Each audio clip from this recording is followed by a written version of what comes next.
Hello and welcome to Disney Travel Tales, a podcast that allows you to immerse yourself in someone's recent Disney trip. I'm Jenny, and I'm so happy to be here with you talking about my favorite thing, Disney trips. Join us every Friday as we explore the parks or cruise ships with a new guest and learn inside tips and tricks to hopefully help make your vacation go a little smoother. Make sure to subscribe to the show wherever you are listening so you never miss a new episode, and I would love it if you left a positive review on Apple Podcast or Spotify. This is the easiest way to support the podcast. Another way to support the podcast is to use me as your travel agent at no cost to you. Email me at jenny@trolleylanetravel.com. Let me do all the hard planning while you sit back and count down the days to your vacation. Okay, so let's get going with today's show.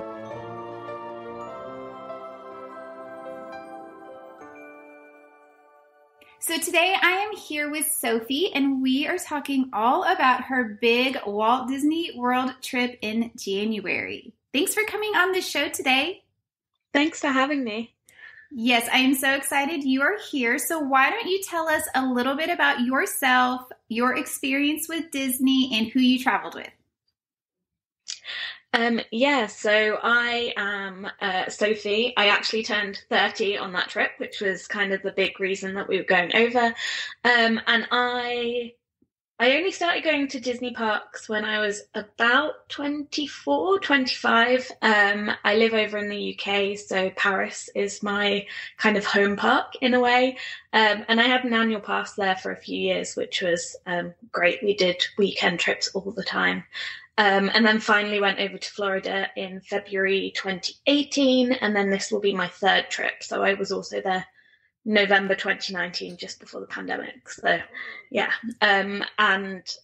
it was on the cards for a while to kind of get over there for my 30th birthday.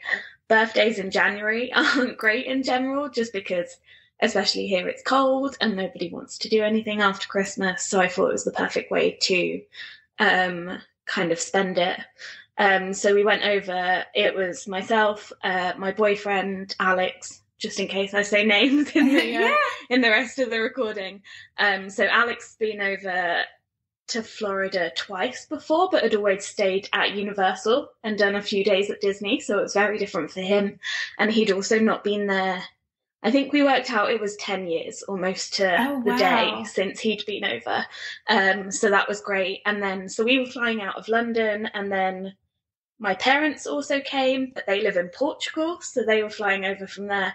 And then my brother, who's a few years older, he also came, and he lives in Germany. So we were kind of all over and all met over in Florida, which was great. And none of my family had been to Florida before. So that's exciting. It was all a Disney park in general. So it was, really exciting for that side of it as well. So did y'all have nice weather while y'all were there? It was a mixture. I noted the temperature some days because there were some bits that kind of linked to that. I think we got a couple of rain showers, but in the evening, so we were back at the hotel. But it was mostly sunny and kind of good temperature the whole time, which was great. Yeah, January in Florida can be kind of hit or miss, but it's definitely not hot. Yeah. So if you don't want it to be hot when you go, it's a good time to go. I think we had one day where it was kind of in the 80s, which was really nice, which was great. But then there were other days that it wasn't so warm. So it was warm for us. We were definitely in kind of shorts and T-shirts, whereas a lot of the locals were wrapped up in coats, which was quite funny. But yeah. Yes, that would be me. I'm in Texas, and so if it's like 60 degrees, I'm cold. People think I'm crazy, but, I'm used to it being like 100, so yeah. 60 is cold. Okay, so your trip was January 14th through the 28th, and y'all stayed at the All-Star Sports in a preferred room, which I'm really excited to hear about. I have a lot of nostalgia from that hotel. That was the first one we stayed at when I took my boys for the first time, and so, I came excited to hear your experience. So why don't we just talk about why don't we just start with when y'all arrived in Florida? Yeah, so Alex and I flew out on the 14th. So this was, everyone's trips were kind of a bit different in length. So we did the full 2 weeks, and then my parents stayed for a little bit shorter, and they stayed the same time as my brother. So we flew in on the 14th, and we actually stayed at just an off-site hotel in Kissimmee because we had to move our flight. Our flight got cancelled, our initial flight on the Sunday, and they moved us to the Monday, and I decided I didn't want to lose a day, so I pushed it back to the Saturday. So we just stayed there. But we landed around 4:30 p.m. and it was only 30 minutes really from landing through immigration and getting our cases. So it was really quick, which was great because I know sometimes those immigration queues can be 2-3 hours. Yes. So we were straight through, which was great. And we got to our hotel. It was just the Ramada in Kissimmee Gateway. It was fine for a night. I probably wouldn't have done a full trip there. We were right by one of the pools, and they had really loud music on until about 11 o'clock at night. Oh my gosh. we being very tired, it being 5 hours time difference, we weren't too happy with that, but we knew we were only there for the night, and we'd be up quite early. So we took a lift to there just because we couldn't use any of the kind of connections with Mears or Sunshine Flyers. And then we basically went to Walmart because we were right next door to the Walmart, which was great. We could just walk over there, grab some dinner and a few snacks, and then pretty much went to sleep. So tried to stay up as late as we could, but you'll see from me mentioning the next day that I then woke up at 4:30 a.m. Oh, so no. we weren't going to stay up too late on that first night just because, when you're just tired, you're tired. That, so yeah, which wasn't great.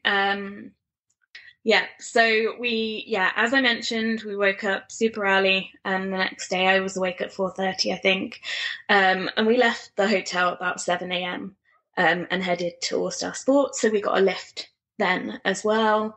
And that was only like a 10-minute journey. We stayed fairly close to there. So that was quite handy. And our Lyft driver was great. He actually told us that there was a SpaceX launch later that evening, which we did get to catch a bit of. Cool. So that was really cool to see because that's not something that we would really see where we are at all. So yeah, that was great. So we checked in, dropped our bags, got our Magic Bands. We got Magic Band Plus for Alex and I because we're hopefully going to Disneyland next year. So we thought we'd get those because we can just charge them up and use them there, which is a great idea.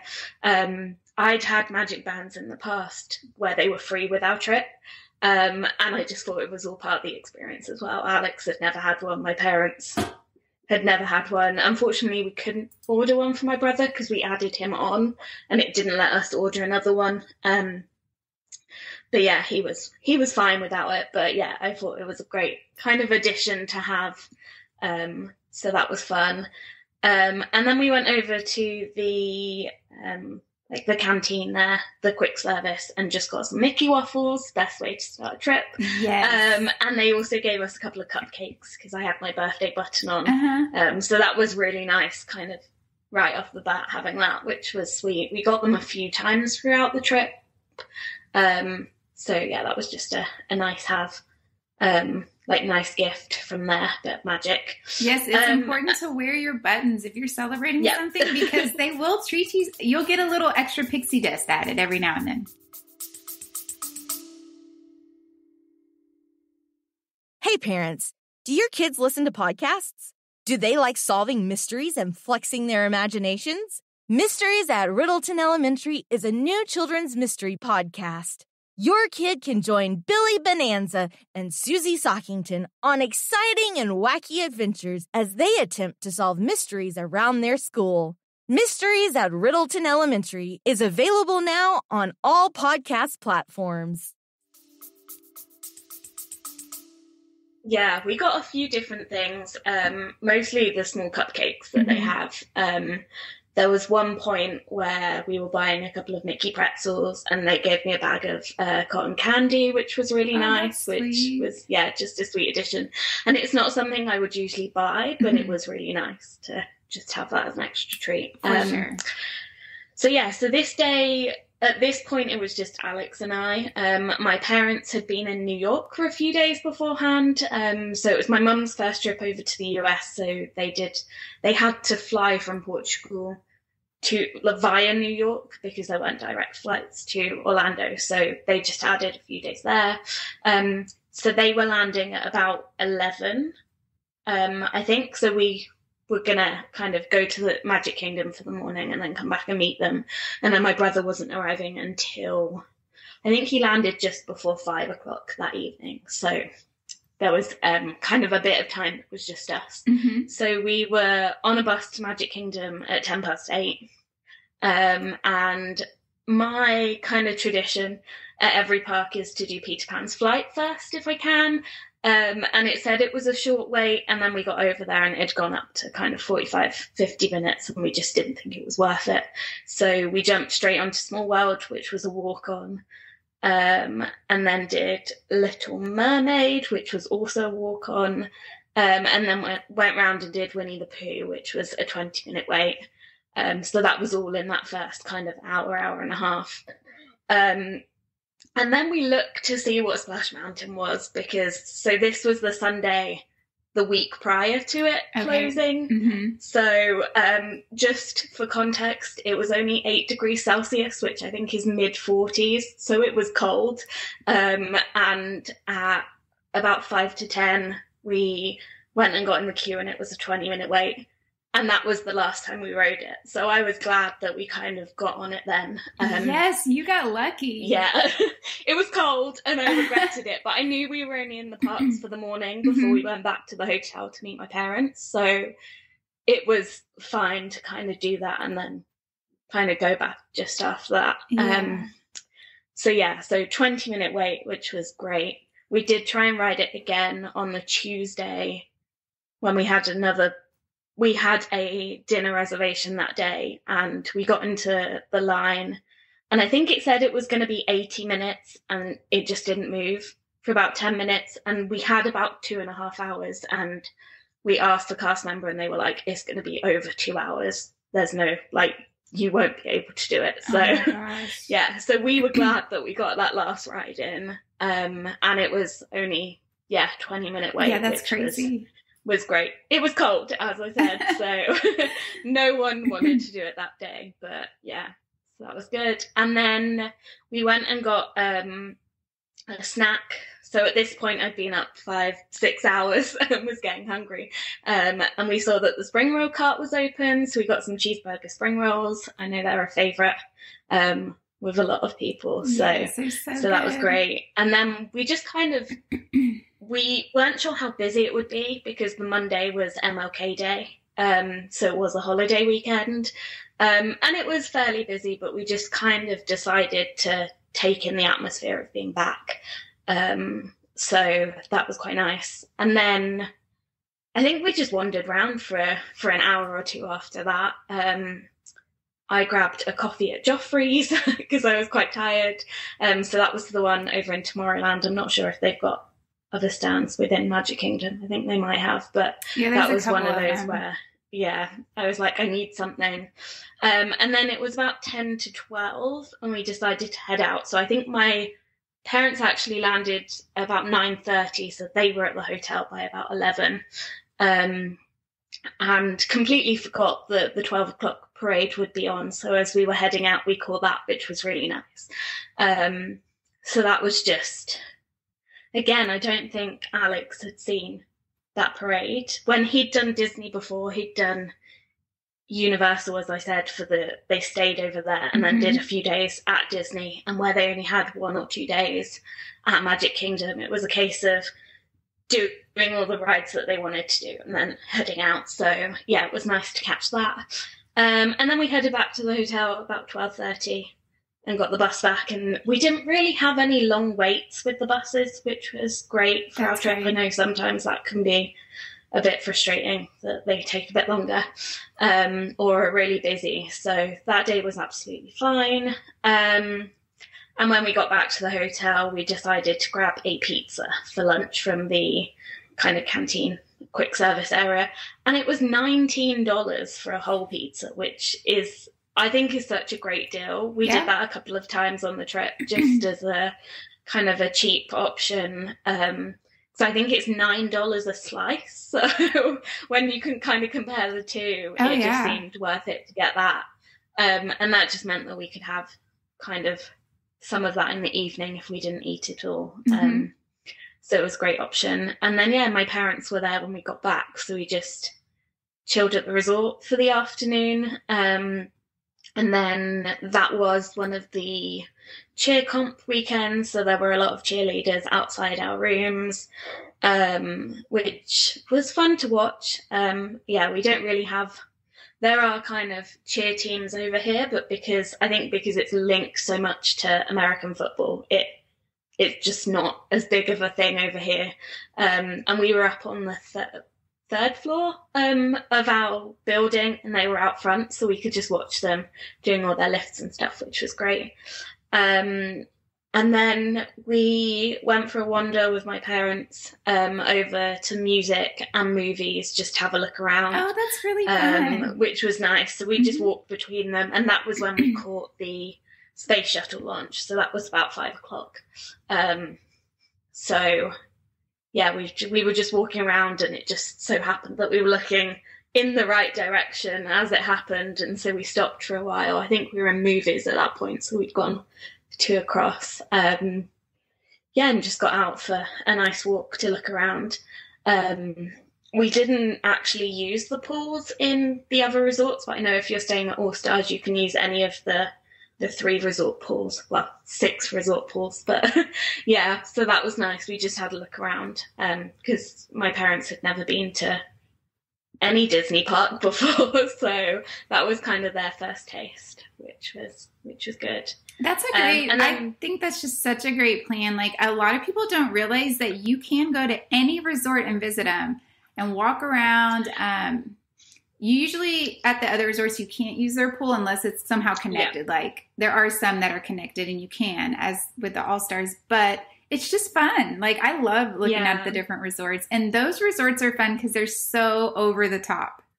Yeah. I think that was why I loved staying there, just because it was so themed. Yeah. And as you said, over the top compared to some of the others. So for them, it just had that big kind of Disney feel to it. That's wonderful. And so on my first trip, I stayed for one night at All Star Music. So it was nice to go back and see that. Yeah.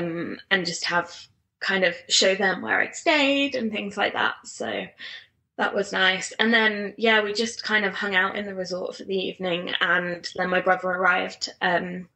So he had got a transfer from the airport with Mears, and that was all fairly smooth. And then he just turned up at the room we'd mentioned where we were. And so that was nice. I hadn't actually seen him since, I think it must have been December 2020. Oh my gosh. It was, we'd never managed to, other than kind of Christmas that year, we hadn't managed to time our trips to see our parents over in Portugal at the same time. So it was nice to see him, and that was fun. And at one point we didn't think he was going to come, so it was nice to just all be there. So fun. As a family, which was great. I love that. So it's nice to, I know a lot of people are like, oh, Disney adults and people doing trips as adults, but it was really nice to have, like, we were all, I mean, I was almost 30 at that point, but the rest of us all kind of over 30 experiencing Disney for the first time, which, it was just a really nice experience. And having been to Paris quite a lot in, like, my mid-20s, and I don't think at the time, like, my family understood wanting to go so much. So it was really nice to just have that experience with them. That's wonderful. And have that there. So, so day 2, we originally hadn't planned on doing a park because, as I mentioned, that was the Monday, that was MLK Day. I thought it would be absolutely packed, and didn't really want that as their first experience of it. But on the Sunday night, my dad was like, "Oh, where are we going tomorrow? What are we doing?" And he was quite excited about it. So we did go into Magic Kingdom. I had booked that about park reservation for that day just in case, just because I knew that obviously plans will change. And when we were originally flying in on the Sunday, I knew that I might not be able to resist going on the Monday and waiting till the Tuesday. So we went to Magic Kingdom that morning. And we got a bus at about 7:30. I think we had early entry at 7:30, but we didn't kind of get in for that, just because it was an early morning. And we caught I think we were there by 7:45, so it was a nice quick journey, and then caught the welcome show at 8. So we didn't rush to do anything with that early entry that we had for about 15 minutes. Again, just because it was their first time in a Disney park, and so walking up to the castle's nice, and then having that welcome show, I thought was a great idea. And then we walked over to Pirates. So we walked straight onto Pirates at 8:05. We then walked over to Big Thunder Mountain. And I guess the best thing to say here is that my dad and my brother definitely roller coaster fans. Dad less so when we went to Universal, but he'd done a lot kind of in the last few years with different parks that he'd been to in Europe, but my mum definitely isn't. So I thought that Big Thunder would be a good one to kind of get her started on, because it's not too crazy. It's actually a lot tamer in Florida than it is in Paris. The Paris one. Oh, that's interesting. Yeah, I think that's the case with a lot of the rides that they've got the same, that the Paris ones are slightly more intense. Same with Pirates. There's 2 drops in the Paris ones that are quite big drops. So yeah, it's quite funny doing the 2 and knowing Paris so well. But yeah, so we did that, and then we went over to Peter Pan's flight because I still needed to do it, having not done it the day before, and that was only 30 minutes. So it was kind of, I think at that point we were like, this will be our best chance to do it because it's so low. And it does go up quite high. Yeah, that's a really low wait time for that ride. Yeah, especially for MLK Day. I know. I was very surprised. Crazy. At that point that we'd done kind of so much so early. So we were off there just after 9, and then went to grab a Mickey waffle from Sleepy Hollow, which I think is another great option for breakfast. And then we walked, as we were right there, I took them in to do Hall of Presidents, but didn't give them any warning of what it was. So I was the only one that kind of knew what to expect. And I think as a non-American, it's quite an interesting kind of attraction to sit and watch. I bet. That's so funny. Yeah, really cool with all the animatronics, and I kind of explained the kind of animatronic, the Abraham Lincoln one being the first one that they kind of made and things like that. So yeah, that was interesting. I think they all enjoyed it. But it was nice to just sit down as well for a bit, which was great. And then we went over towards New Fantasyland and grabbed a Mickey pretzel, and then went on the Little Mermaid. And then you'll see a lot of food comes up in this because I'm a big foodie. So I had a list before we went, and I was like, okay, I need this. I need to try this.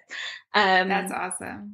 So we did the Little Mermaid. I think that was about a 30-minute wait. So that was actually quite long.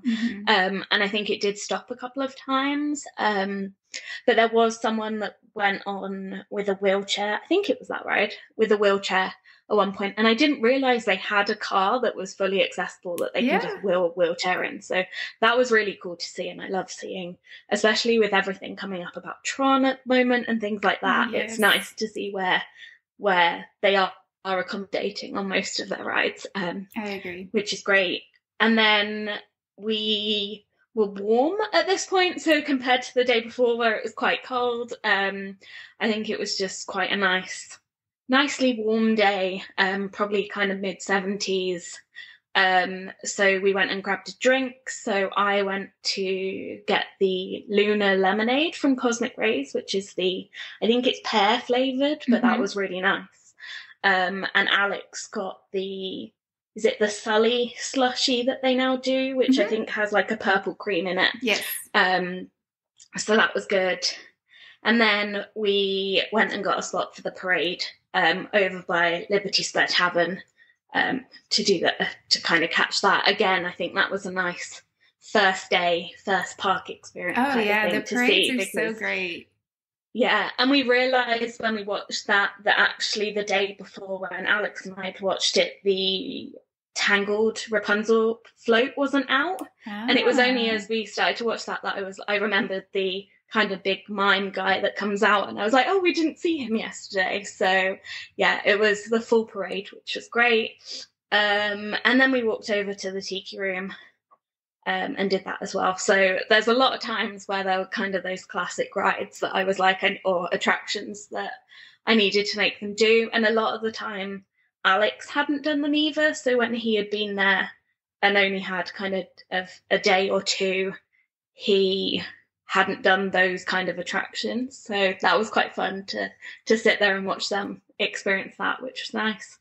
And then we mobile ordered some of the pot stickers from Sunshine Tree Terrace. So they were really good as well.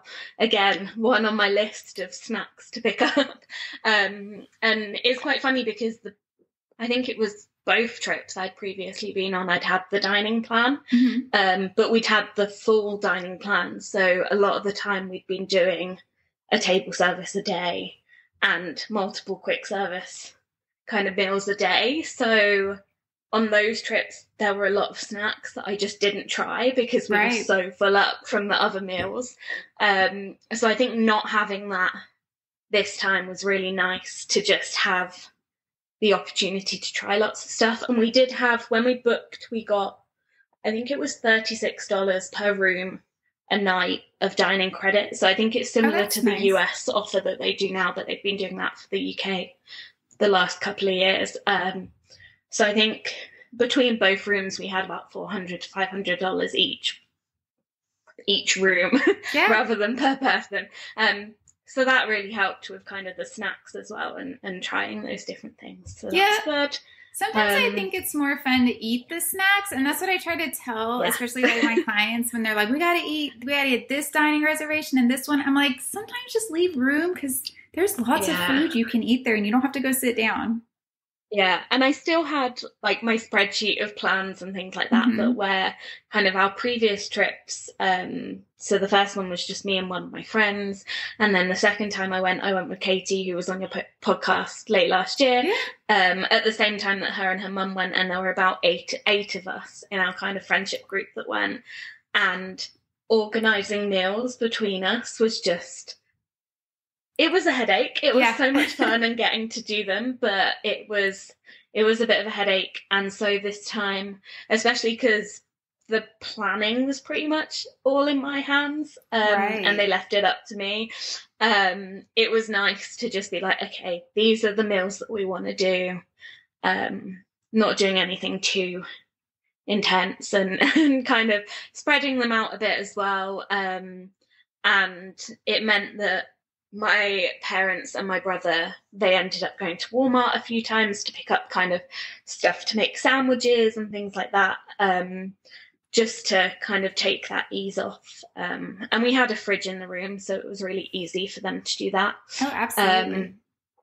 So actually after we stopped at Sunshine Tree Terrace, we all left the park because we'd only planned to do an easy day that day.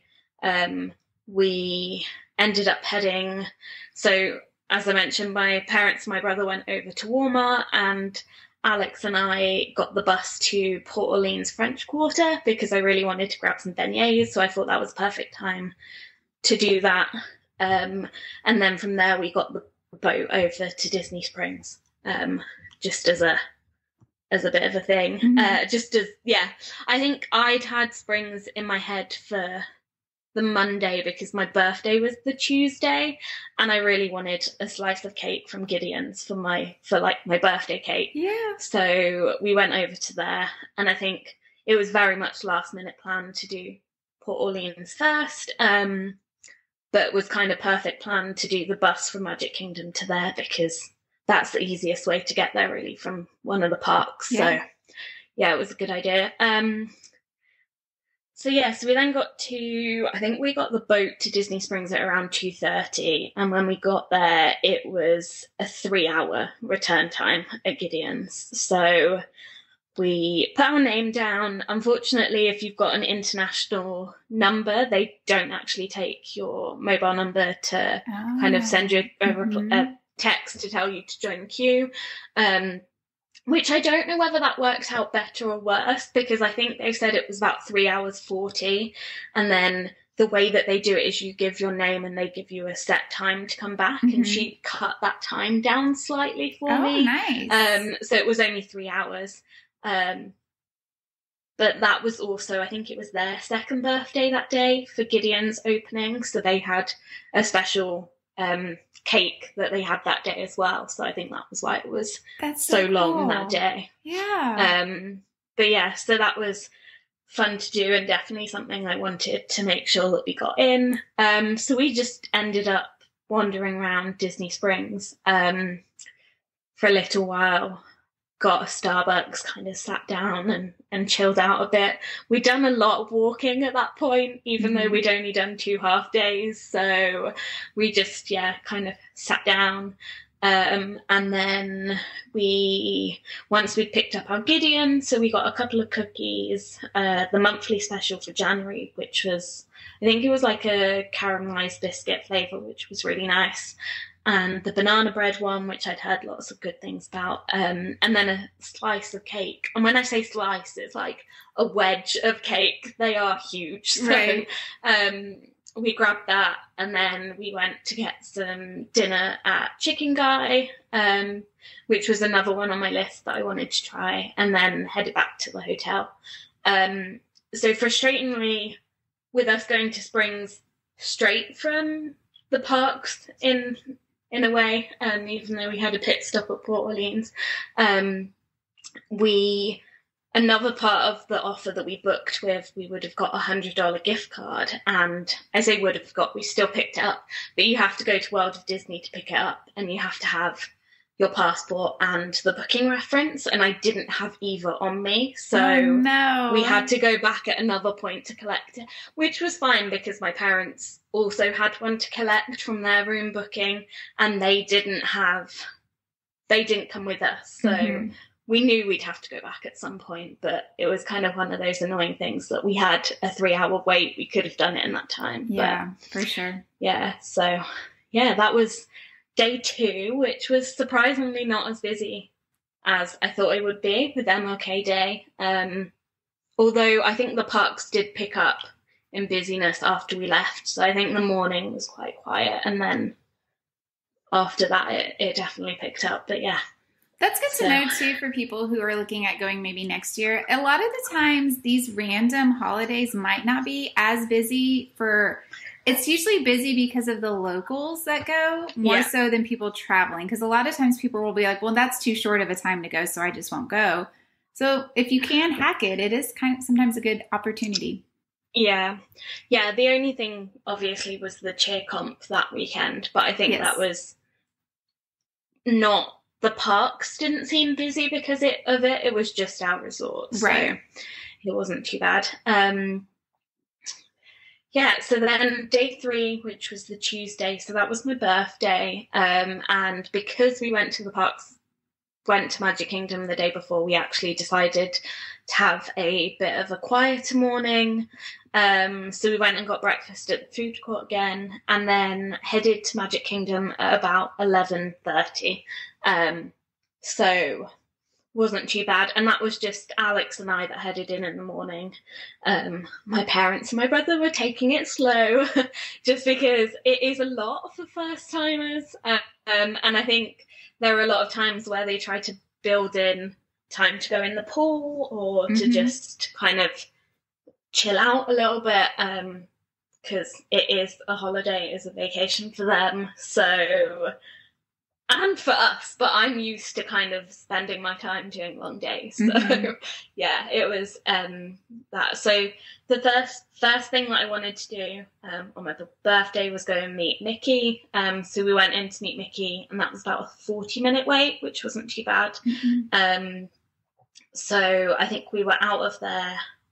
My timings don't add up, me saying it was a 40-minute wait, because I then say we met Belle 20 minutes later, which we definitely didn't do. But yeah, so it must not have been 40 minutes, but it was, yeah. It might have been posted 40 minutes, but not actually 40 minutes. Yeah, I think that might have been the case. So it might have been shorter than that. And then, yeah, so we went over to meet Belle over in where Enchanted Tales with Belle is. So she met there. She wasn't meeting inside. I know it used to be that she was meeting, or sometimes it might be that she meets inside the queue line, but she was in the outside bit, and I think it was just because it was such a nice day that they had her out there. So that was fun, and we were doing Be Our Guest for dinner that evening, which was like my one request for my birthday. So I was in a yellow dress, kind of themed to Be Our Guest. So I think Belle was on my list to go and do, kind of go and meet, which was, yeah, it was nice that she was out. At 12:30 we went over to get more spring rolls, just because they're so good, and we got a Dole Whip float, which was really nice. I think it was the raspberry Dole Whip, but with pineapple juice, so it was a nice combination there, which was, yeah, really good. We can't get Dole Whip anywhere over here, so definitely one on our list to kind of do when we're in a Disney park. And even in Paris, they don't do a proper Dole Whip. I don't know if it's just they can't get it over there. But for a long time, it was like vanilla soft serve with pineapple juice. And then I think they did bring out a pineapple soft serve, but it definitely wasn't Dole Whip. So and then we caught the end of Mickey's Celebration Cavalcade. So I knew that they were happening, but didn't really have those on my kind of list for timings of when to see them. So it was just nice kind of getting that. And so we were then over at the front of the park. So my parents were coming to join us at that point. So they got into the parks at around 2:00, and we jumped on the railroad, because I don't think it's been open on either of my previous trips. So probably not, because really it's never open. Like, I've been to Disney World, and I've never rode it. I remember I remember hearing you say that. Yes, and it's sad. Yeah, I think November 2019, it definitely wasn't, because two of my friends did, they dressed up for Dapper Day, and one of the photographers took them up onto the train that was sat in the platform and did like a mini photo shoot with them. Cute. So it definitely wasn't running then, because they wouldn't have been able to do that. And I can't remember from my first trip. So yeah, so we got on there, and we did almost the full loop of the park. And I think the frustrating thing here was that Alex and I really wanted to go through the bit between Fantasyland and the front of the park to see the Tron progress. Very frustrating that wasn't open. And then the week after we left, they started cast member previews. But we actually stopped when we got to the Fantasyland station, and we were stopped there for a while.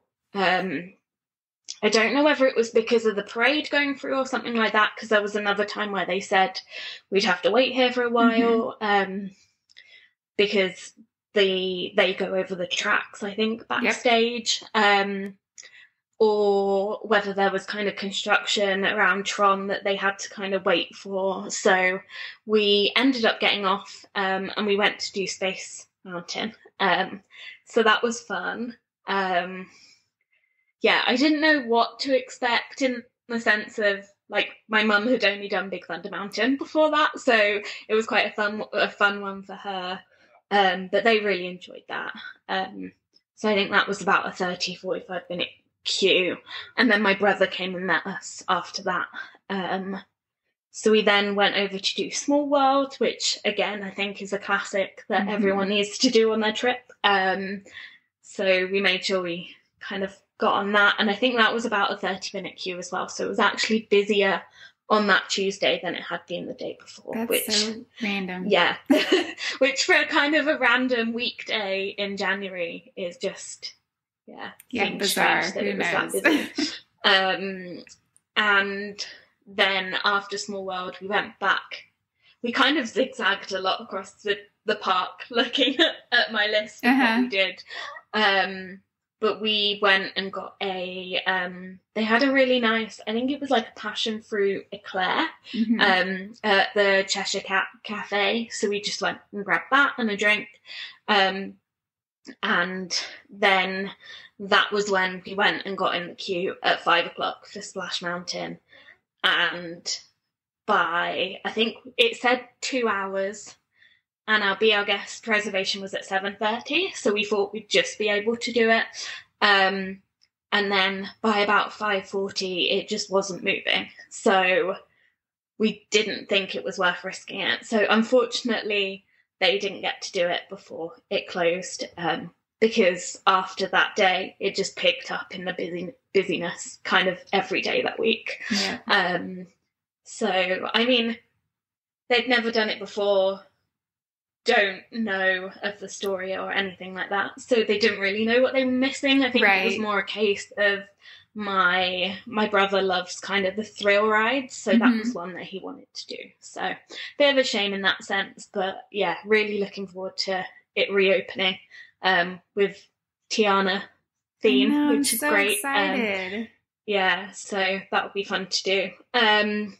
So I think it was about 5:45 when we changed our mind about staying in the queue and went and did Haunted Mansion.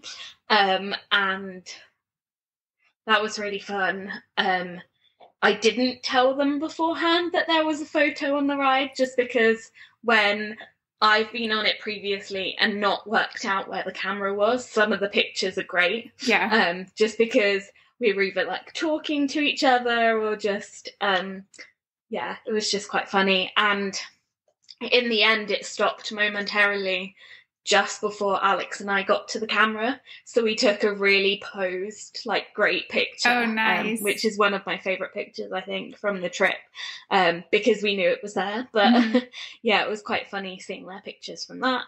And then we walked over and did Teacups and Dumbo before our dining reservation at Be Our Guest.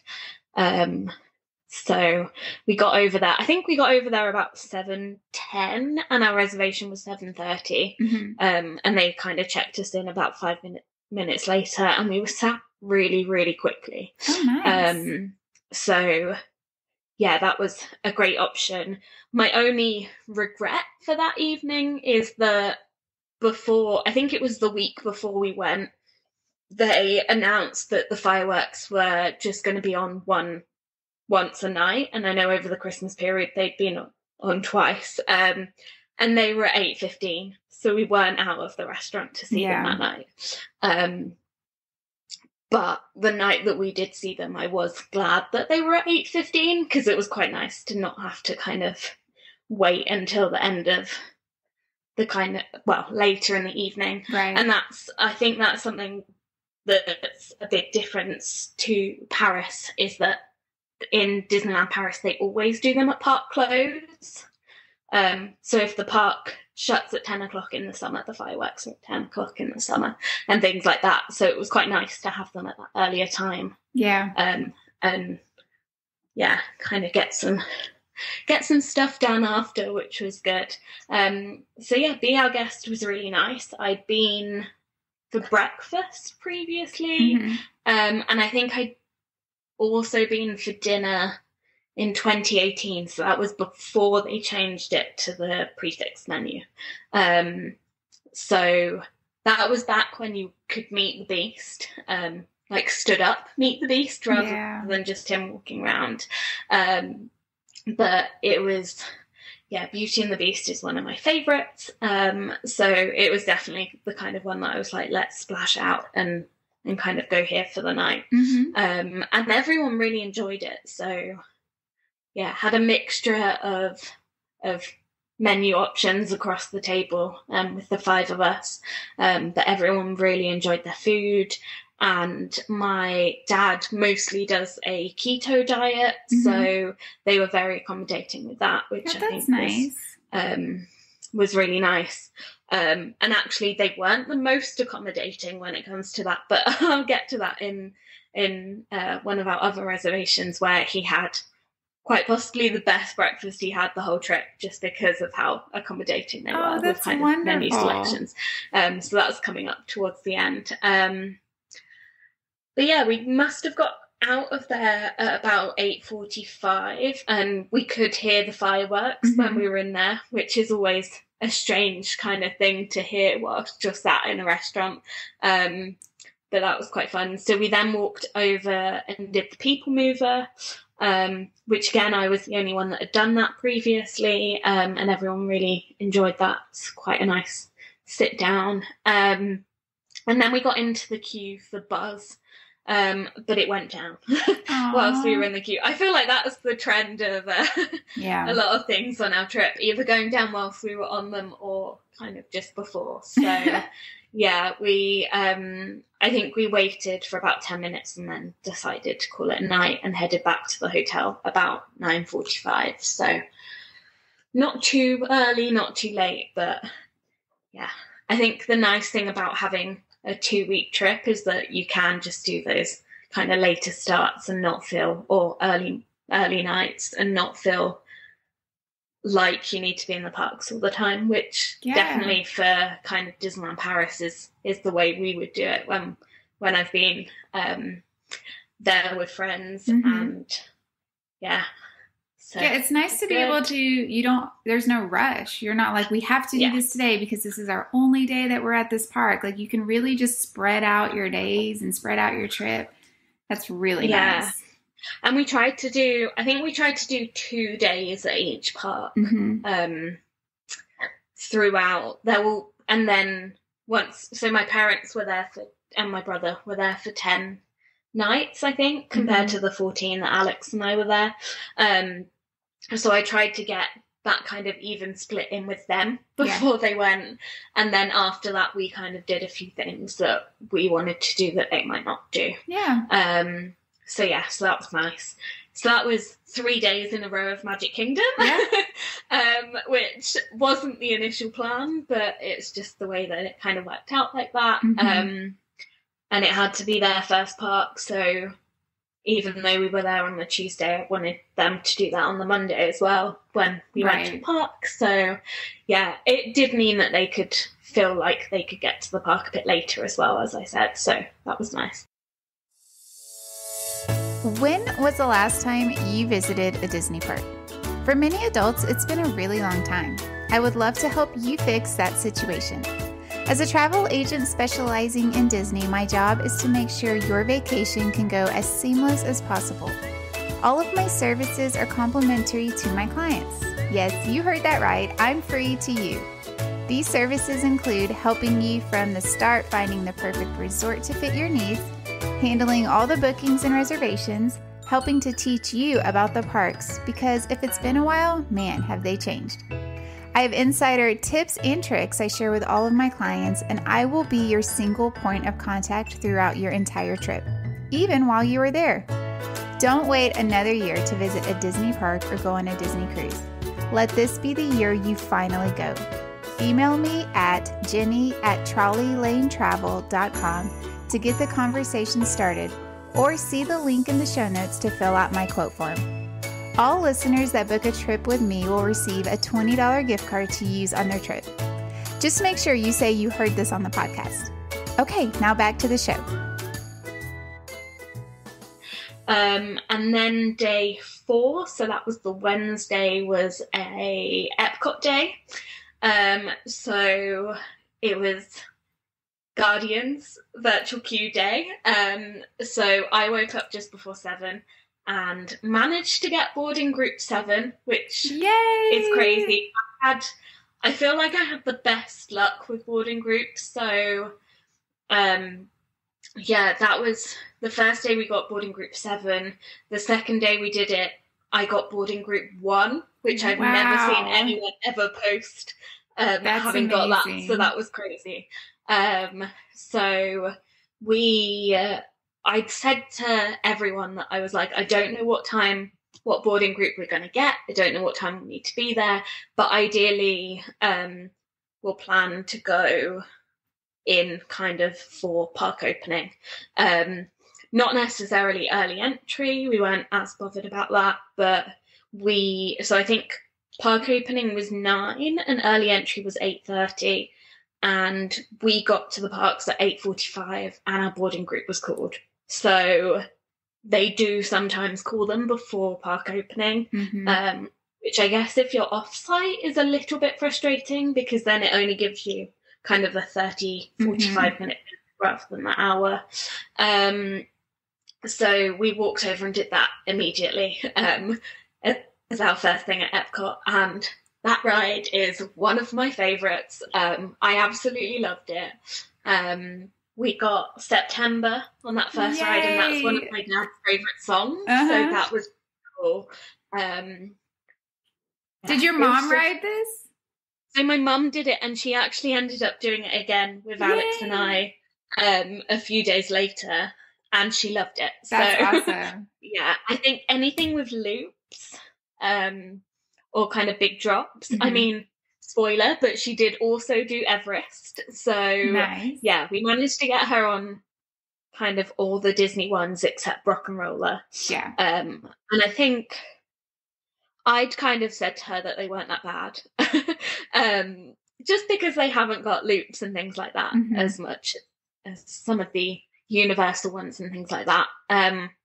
And yeah, she really enjoyed it. So that's great. That's such an amazing ride. Oh, it's so good. It's definitely one of my favorites. So yeah, before we went, I think we were working out that Rise of the Resistance and Mickey and Minnie's were the 3 that I hadn't done from my previous trip. And then pretty much everything else was new to everyone, especially with Alex having not been in 10 years. There was a lot of newness in that that time as well. So yeah, and he also hadn't done Epcot properly in my opinion. So I think they had gone when he last went, and they did kind of test track and the Frozen ride before it was the Frozen ride. So he'd done a little bit, but not to the extent of kind of seeing it properly. So yeah, so that was fun to experience. So we then walked over to Test Track, which was a 30-minute wait. And yeah, that was fun. I think that was one of my brother's favourites. I think just because it is quite fast and it's a fun one to do. And then we walked over to Sunshine Seasons again for a snack. I can't remember what we got. I think we got some sort of pizza roll, maybe, and one of the 50th cakes. And every time I'm saying this, I should add that a lot of the time Alex and I were splitting things because there were so many food options that I wanted to try. I was like, okay, we can get this, but we have to have half each. Yes. And then we can get more in. So for most of our meal options, where it was kind of snacks or quick service, things like that, we were splitting them. But yeah, so we then got into the queue for Soarin'. And whilst we were in the queue, that went down. So that was about an hour and 20-minute wait, which Holy moly. I think we'd waited about 30 minutes when we realised it wasn't moving. And it didn't move for about 20 minutes, 25 minutes. And we were like, we're just going to wait it out. We're here. Everyone didn't mind queuing too much. And I had to kind of keep I wouldn't queue this long, or this ride isn't worth queuing this long to myself. Just because they were all happy to kind of queue for things and do things because they'd never done them before. So I was like, okay, we'll wait and do that. But I think that was, again, like, my mum and dad loved soaring. They absolutely loved it. And we obviously hadn't done Flight of Passage at that point, so it was good to see them really enjoy that and know that we were doing Flight of Passage. Kind of I think it was the next day. So yeah, that was fun. We then went on Living with the Land, which was a walk on, which was nice after an hour and 20-minute wait for soaring to then just go and walk on that. So yeah, that was also one they really enjoyed. And then we walked over to do Nemo. And again, that was pretty much a walk on, which was good after that long queue. And then Figment after that, which, again, another ride that I think everyone must do. Yes. And I didn't do it on my first trip, actually. So, yeah, it was one I didn't do. And then my dad has some back issues, and my brother also has issues with his hip. So they both went back to the hotel for rest at that point. I kind of explained to them Festival of the Arts and the World Showcase, but it wasn't something they were as interested in. So they went back, and then my mum stayed with us. So we then went to try some of the different Festival of the Arts foods. So we got the Skittles cake from the Odyssey Centre, I think it was, which was really nice. That was like kind of top of our list to try. And we actually got all of the menu items there, I think. So we got the Pop-Tart as well, and the grape smoothie that they do in the little Figment cup. And yeah, they were all quite nice. You don't get a lot of grape flavoured stuff over here, so I think that was quite an interesting one, just because, yeah, I think there's a lot with kind of flavours. Grape and pineapple are just two flavours that you don't see as much over here. So, yeah, that was a nice one. And then we went and did the Grand Fiesta tour straight from there, just because we were over that side, started in Mexico and walked our way around. Yeah, and then I think we walked around World Showcase, stopped at a few food booths. There were, during Festival of the Arts, there were 4 different like slushy drinks at the Joffrey's booths that brought all flavours that Alex and I really wanted to try. So we stopped at the one by, I think it must have been the American Pavilion, and we were sat there drinking our drink, and they did a random character palooza, which was so much fun because my mum had not met any characters at this point. That's fun. Mickey came over to her, and they were like, "Do you want to meet Mickey?" And it was just such a nice experience to do that. So we got to meet Mickey, Goofy, and Donald, I think. There were kind of like 6 or 7 of them out there, because I think that's where they kind of do their testing. Or training. So yeah, it's like the training area. So if you can catch that, that's so exciting. Y'all got to see it. It was just, and we were the only ones kind of sat on that wall when they came out. So it was so nice that they came over, and my mum loved it. So that was fun. And then we carried on round World Showcase, and we actually left by the International Gateway because the Skyliner was going to be down for the second week of our trip, and Alex hadn't done it and kind of wanted to experience it, even though we didn't have anywhere to go on it at that point. We just went and kind of rode the Skyliner to Riviera and back. Just as kind of a fun thing to do. It is fun. It's one like of my friends would be like, "It's not fun," because they hate heights. And when we did it back on my last trip, we stopped for a while, and they kind of panicked quite a bit with that happening. So they would definitely turn around and say it's not a fun thing to do just for fun, but I really loved it, and I think it's such a great addition to transportation over there, and wish they would extend it. I don't know if they've got plans to extend it, but I think it's such a great option. I know if you're scared of heights, it's probably not the best option, but yeah, it's just so much easier to kind of go and get on that. So it's so nice, and it never stops. That's the best part. It just keeps going, and that's why it goes so fast. Yeah, it's great. So I mean, I think Alex and I both said that we would probably pick a Skyliner resort if we went back, just because it's such an ideal thing to have around. But yeah, so we came back to Epcot. So as I mentioned, we weren't really going anywhere. We just took a bit of a break on that. Had some fun conversations with the two different couples that were in our pod. I don't know what you call it. Car. When we were there. So that was quite nice. And then we had a few more bits of food. I can't remember if it was this day, but as we were coming into France, it makes me think that it was.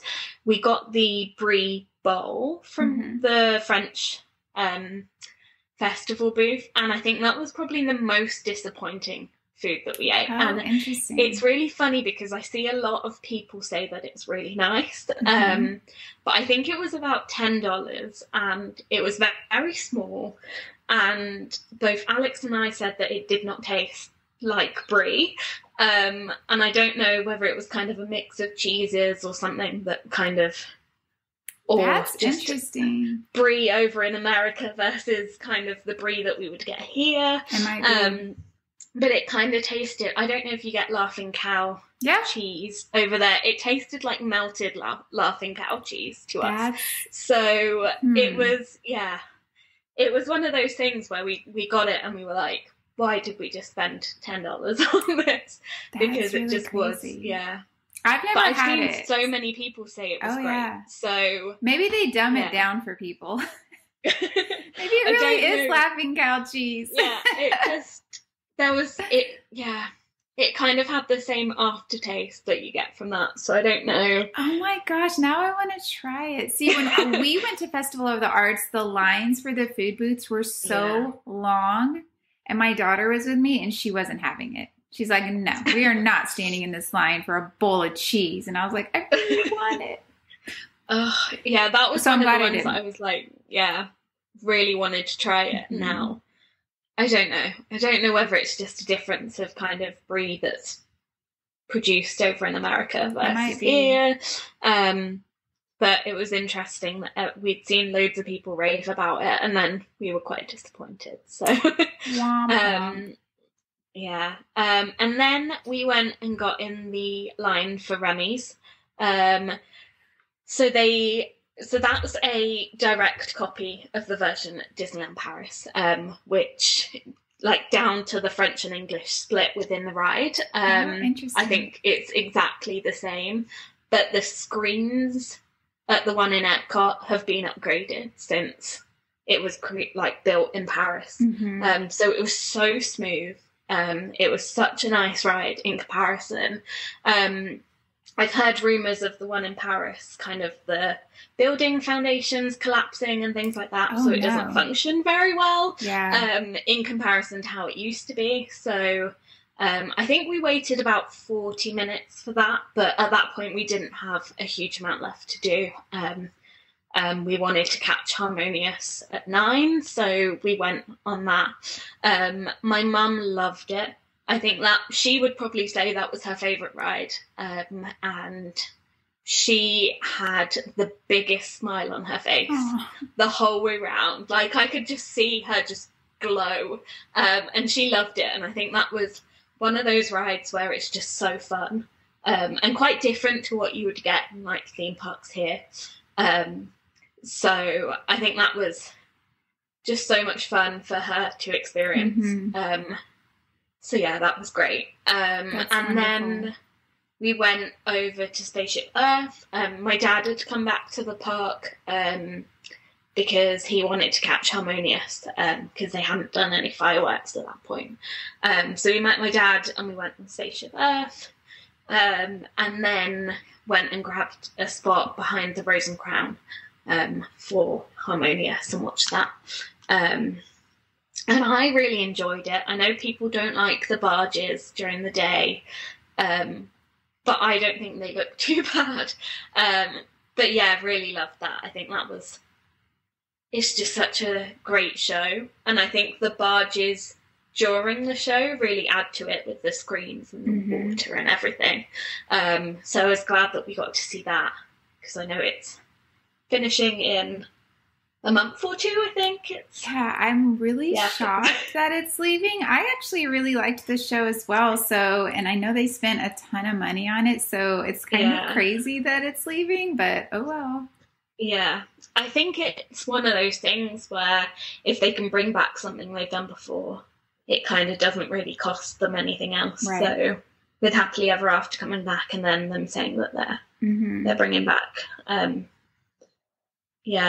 show at Epcot, I think it's a shame. I think it's such a nice show, and the songs and the music and the movies that they pick for it, it's such a great arrangement, and yeah, I'm glad we got to see it. So. Yeah, the only thing I don't like is you have to be standing in a certain spot to see the middle.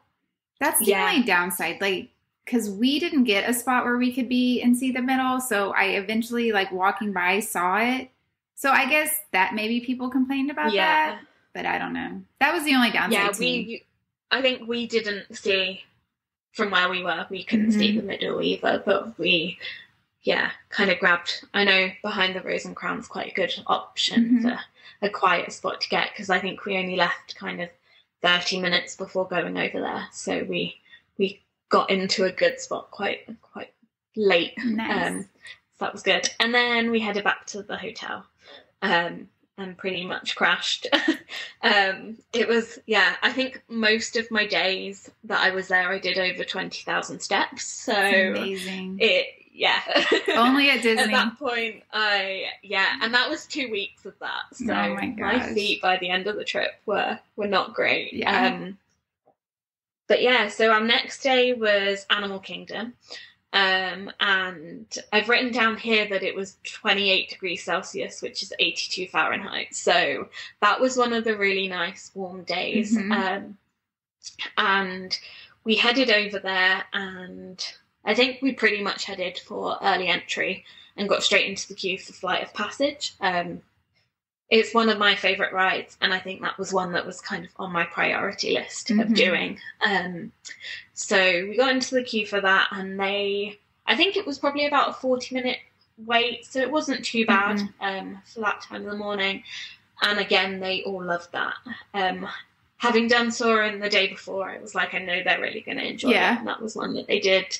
And we'd seen the new Avatar movie back in December, so that was nice to kind of have that fresh in our minds as well for that ride. And then we got some food and a night blossom from the quick service in Pandora, or the snack hut thing. I don't know what it's called over there. I've been so many times. So I just got a sausage and egg biscuit, which was nice. And Alex got the same. And then we got in the queue for the safari at 10 a.m. And I think it said it was 40 minutes. And it ended up being an hour and 40 minutes. So I don't know if they had issues with animals in the way of trucks or anything like that. But that was a long wait. That's a long time. But again, I think Animal Kingdom, my brother said, was his favourite park, and he really enjoys kind of the nature side of things, and he'd actually been to Zimbabwe last year. Oh, wow. Kind of as a research trip for what he does with work, but they got to do kind of safari and see the animals, so he enjoyed that. And then we went over to walk through Gorilla Falls. So we got to see all the animals in there, and then went and grabbed some lunch at Yak and Yeti. So again, just a snack, but we got the chicken fried rice, I think it is, which is such a great portion for the price that it is. So that was another one that had been on my list as something to get. And I think we also got the mini mango pie that they do there, which is really delicious. So that was good. And then we went on to be a bug. And I, again, told them nothing before going in. Fantastic. And we'd got into the theatre, and my mum was like, my seat is wet. Do you think someone wet themselves before the show? And I was like, just going to say nothing. My dad was like, just sit down, it will be fine. And then obviously when they got squirted with the water, they were like, oh, this makes sense. Your mom was probably relieved because she didn't know what she was like, oh, this week.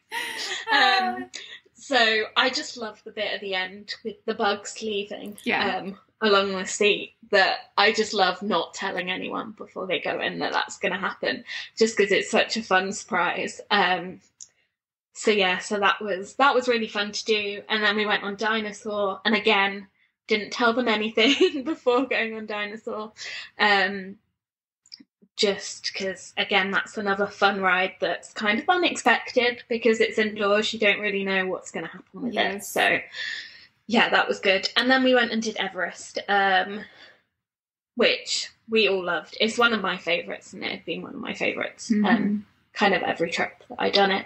So we did that, and I think that was only a 30-minute wait, which wasn't too bad.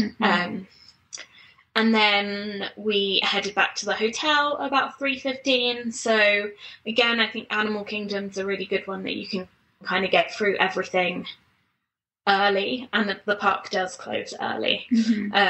And we knew we were coming back, so we went back, I think, 2 days later. So we kind of had an early night that night. I went in the pool and had a rest. And that was the evening that we then headed back out to Disney Springs.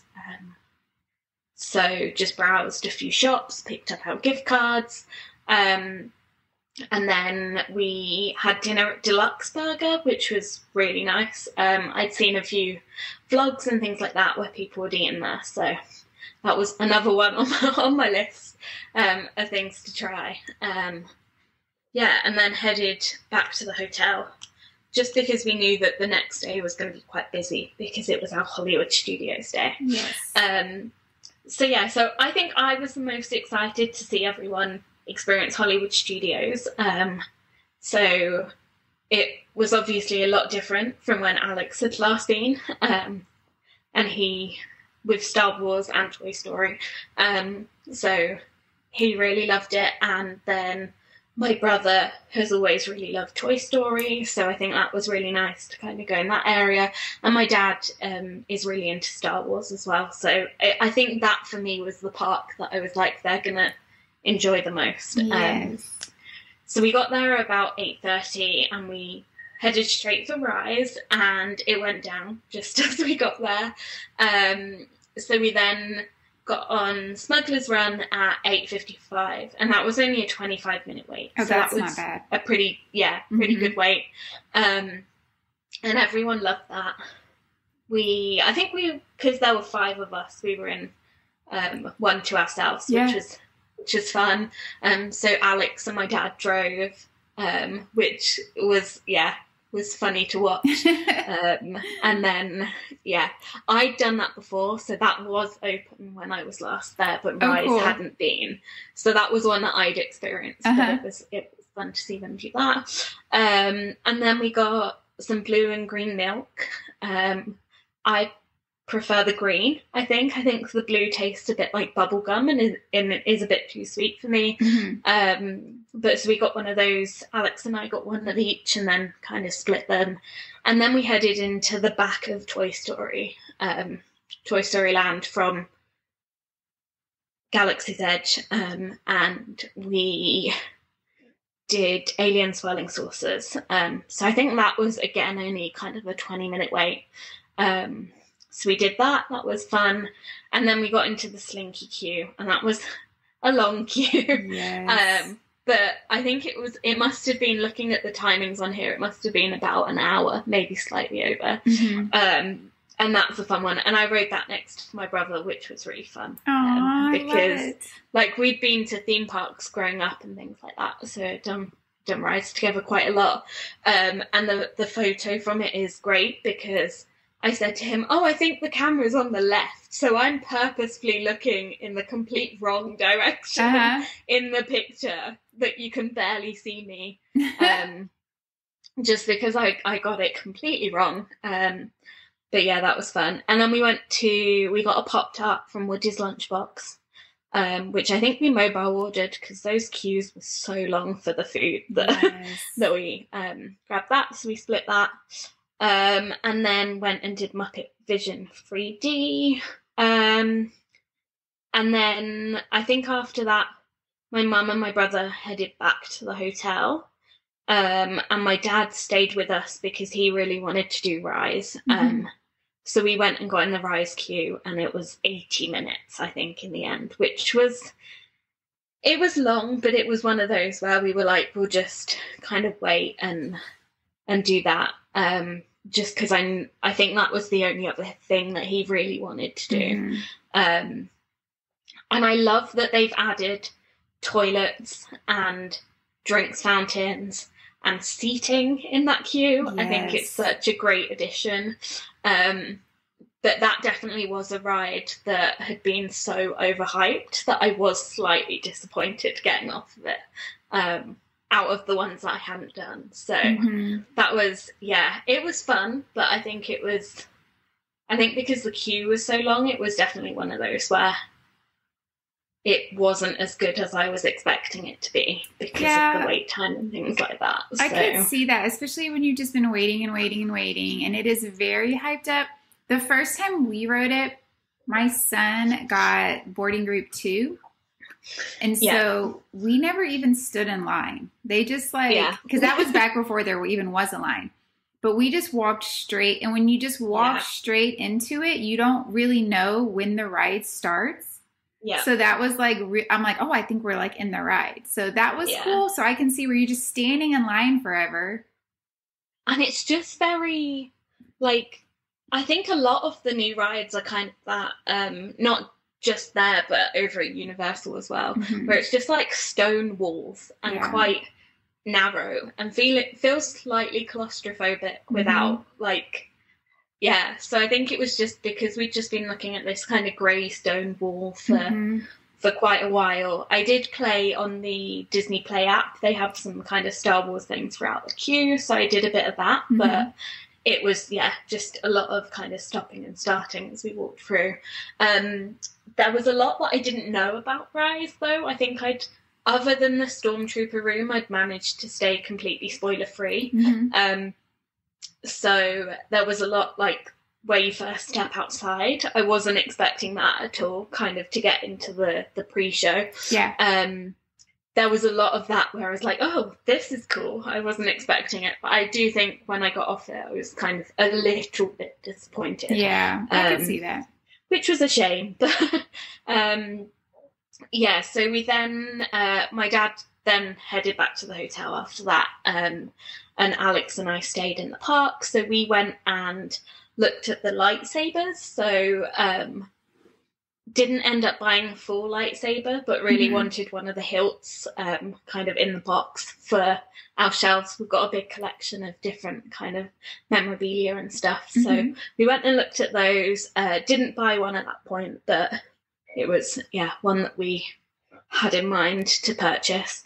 And then I think it was quite warm this day, so we went and got some cold drinks and sat over at the Beauty and the Beast show, just to kind of chill out. And then as we were heading back towards the Chinese theatre, we noticed that Runaway Railway was only 35 minutes. So we jumped in the queue for that. And I think it was only about 20 minutes in the end to get to that pre-show. And we loved that. I think that was one of our favourites. Just because, again, it's so different. It's similar to Remy's in a way, with the track bursts, but it was just such a fun ride. The song has been in our heads for about 2 weeks straight. But that was a great one, and it was a shame that my mum wasn't there because I thought she would have loved that, so we made sure to do that with her later on. And then we kind of just wandered around a bit and looked at some of the shops. Alex is a big Toy Story fan as well, so we were looking at some of the different kind of merch that they had there. And then my mum came back to the park that evening at about 7 o'clock, Actually, maybe slightly before that, because we then walked around Galaxy's Edge and Toy Story Land to see them in the dark, just because it's such a difference in that kind of contrast of during the day and at night. And then we went and got a seat for Fantasmic. So we made sure we did that evening. We were hoping to see it again later in the trip, but I think that was the night before my parents were flying back to New York, and their flight was very early. So we didn't get to see it again, but I'm glad that we saw it that time. And the additions to that, the Moana bit is such a great addition. So it was really great to see that. And then we just headed straight back to the hotel. So I think we were on a bus just before 9. And yeah, that was a fun one. So that was our Hollywood Studios day. So day 7 was the Saturday, and we decided to have a bit of a lie-in that morning, and then we headed over to the Vineland outlets. So this was a day that we had Animal Kingdom in, but because we'd done the morning in Animal Kingdom and didn't have a huge amount left to do, we decided to get there later in the afternoon. So we headed to the Vineland outlets. Didn't buy a huge amount. I mostly wanted to go to the Character Warehouse to see if they had the Christmas spirit jersey that looked like a kind of Fair Isle sweater that was still in the parks. But strangely, when we get the spirit jerseys on Shop Disney over here, they're always the Disneyland ones. Not even Disneyland Paris. Disneyland California, which I find a little bit strange getting just because I've not been there, and kind of love the Disney World ones. So the Spirit jersey I'd looked at and I was like, I really want to try and get it. Kind of January's a good time for Christmas merch in the outlets. So I managed to get that, which was great. I think it was about $30. So it was one that I'd kind of had on my list. Yeah. And I was like, if we see it. And I think I'd watched a vlog from a few days before we were going, and they'd got all the Christmas stuff in. So I was just hoping that it's still there. And they had loads of them. So that was a great one to get. And then we popped over to Publix so that they could get some more kind of stuff for making lunches, just because we were right by there. And then we headed back to the hotel and back to Animal Kingdom at about 2:00. So that was the only day that we kind of had an issue with the buses. So I think it said 2:10, and we got there about a few minutes after 2, and just no bus turned up till about 2:25. So a bit frustrating, but not too bad. And then we headed over to Sutuli Canteen for lunch. One of my favourite quick services, I think, on all of Disney property. And then we went to see the Festival of the Lion King. I'm not a big Lion King fan, but it's Alex's favourite, so that was one where I was like, we'll do it. I think it's a great show anyway, but it's kind of not one of my favourite movies, so it's something we always have not an argument, but we're always a discussion, tease each other about it. So that was good. And then we went and got in the queue for Navi, River Journey, and I think that was about 45 minutes, but kind of one of the only things we had left really at Animal Kingdom to do without repeating things. So we went and did that, and that was really fun. I wish it was a bit longer, but other than that, I really enjoy it, and it still looks great. And the animatronic at the end of that is incredible. Yeah. So, and then we went over to do Dinosaur at about 6:00. So I think my brother had gone back at this point. Keeping up with where everyone was kind of hard to do. So I think my brother had gone back, but Alex, myself, and my parents went and did Dinosaur, which was a 10-minute wait, and then we rushed. Well, I say we. Alex and I rushed back over to Laura to do another ride of Flight of Passage. And I think we got on about 20 minutes before park closed, and it was about a 40-minute wait time. So that was worth it. And I love doing that. And I love that you can kind of get into those lines just before park close. It's so nice. To kind of get another ride in. So that was a good one. And then just headed back to the hotel.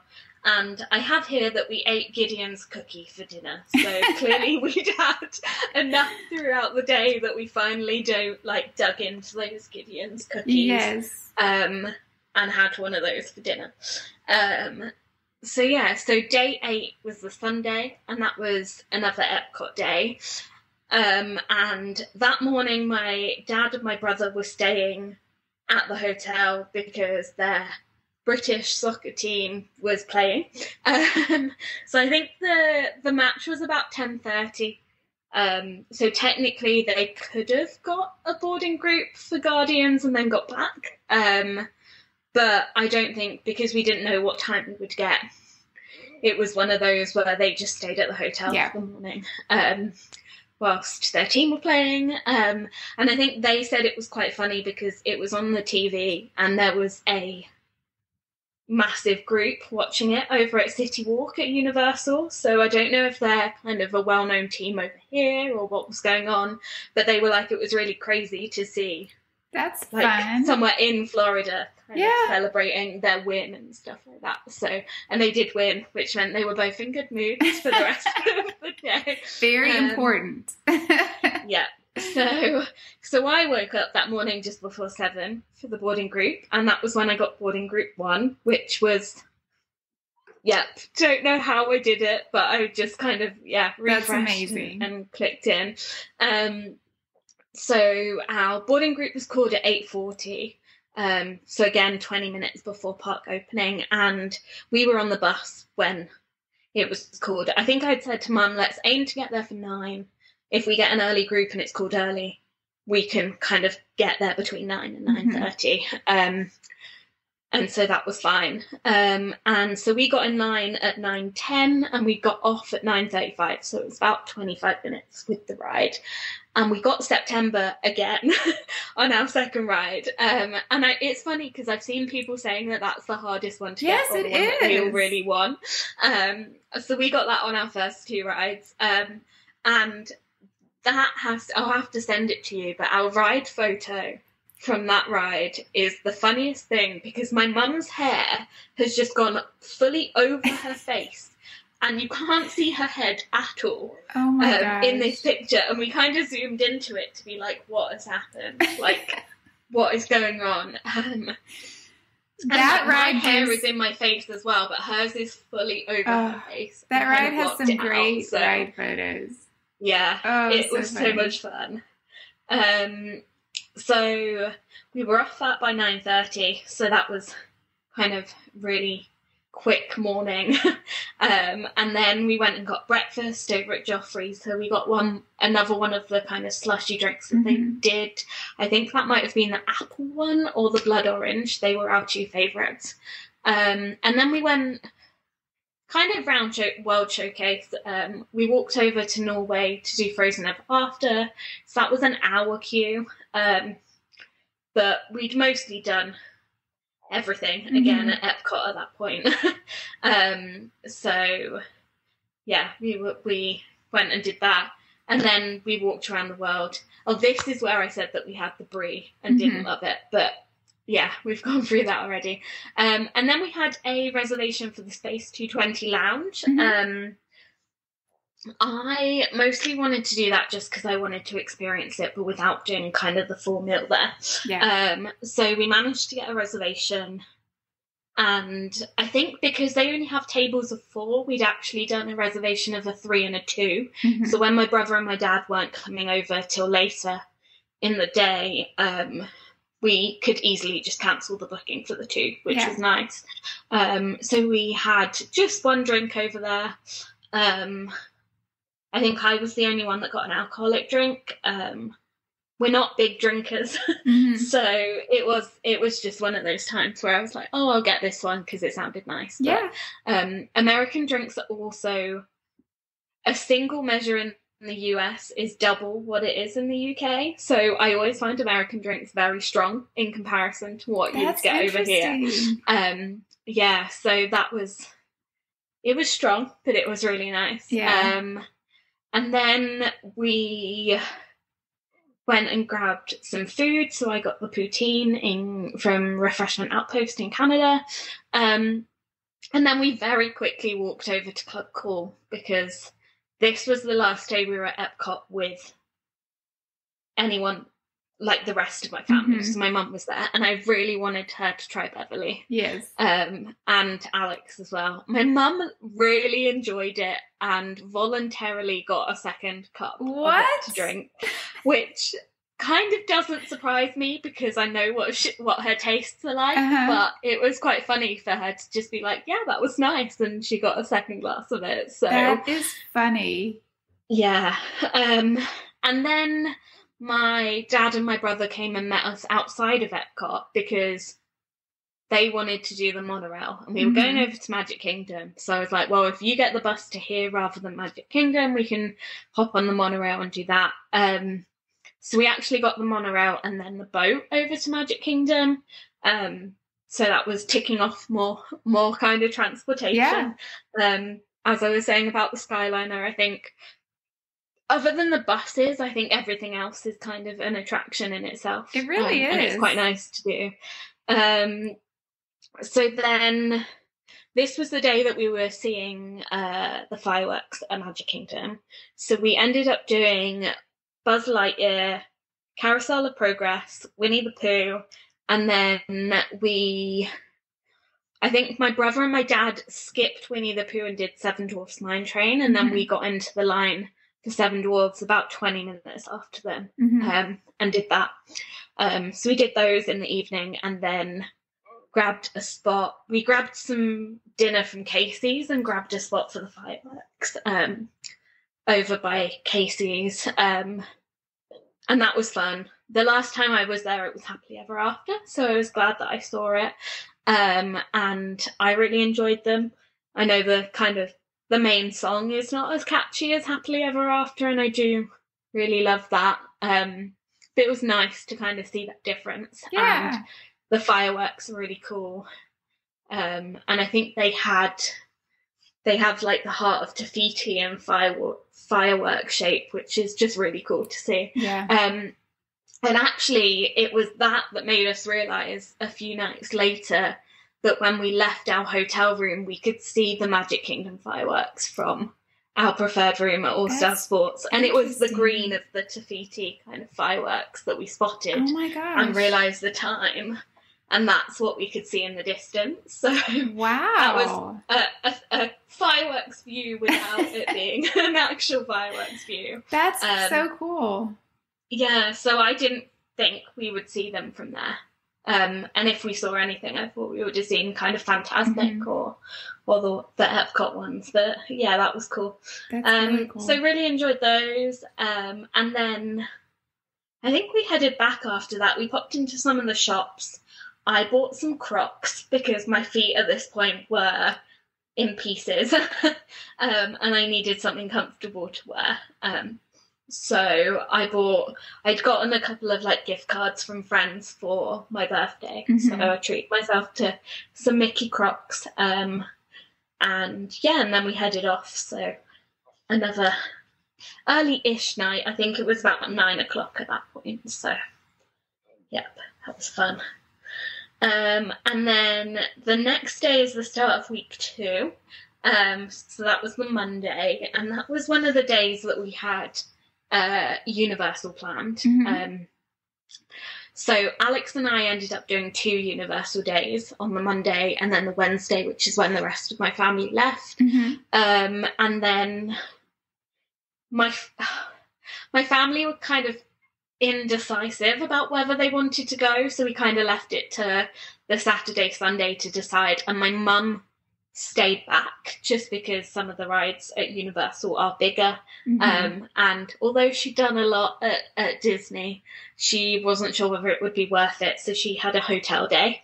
And then the 4 of us left and went to Universal. So we left the hotel about 8:15 and we went straight to Islands of Adventure. And I think we got into the park and over to the Harry Potter area at about 9:30, and we got into the queue for Forbidden Journey.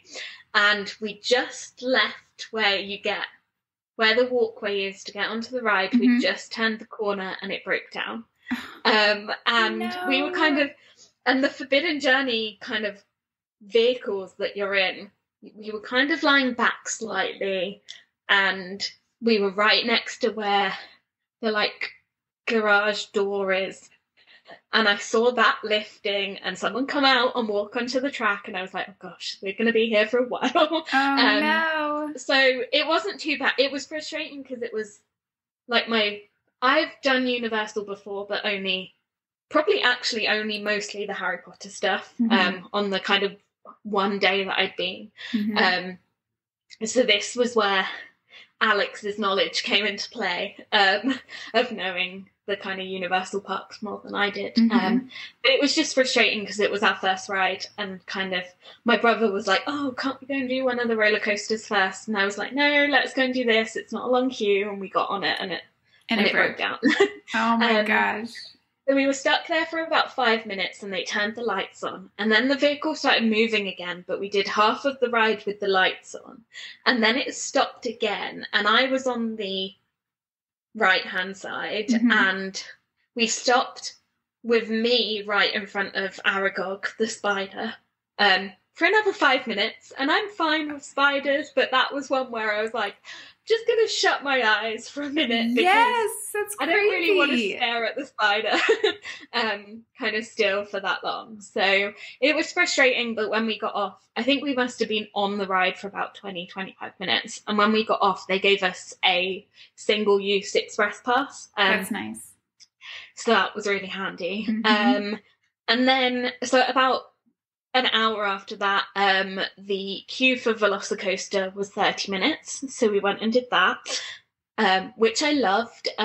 It was terrifying, but it was such a good ride. And my brother really enjoyed that. I think the Disney rides are a little bit too tame for him. Yeah. And that was kind of the thing that he was really hoping for. So my dad didn't do it, but Alex, myself and my brother did.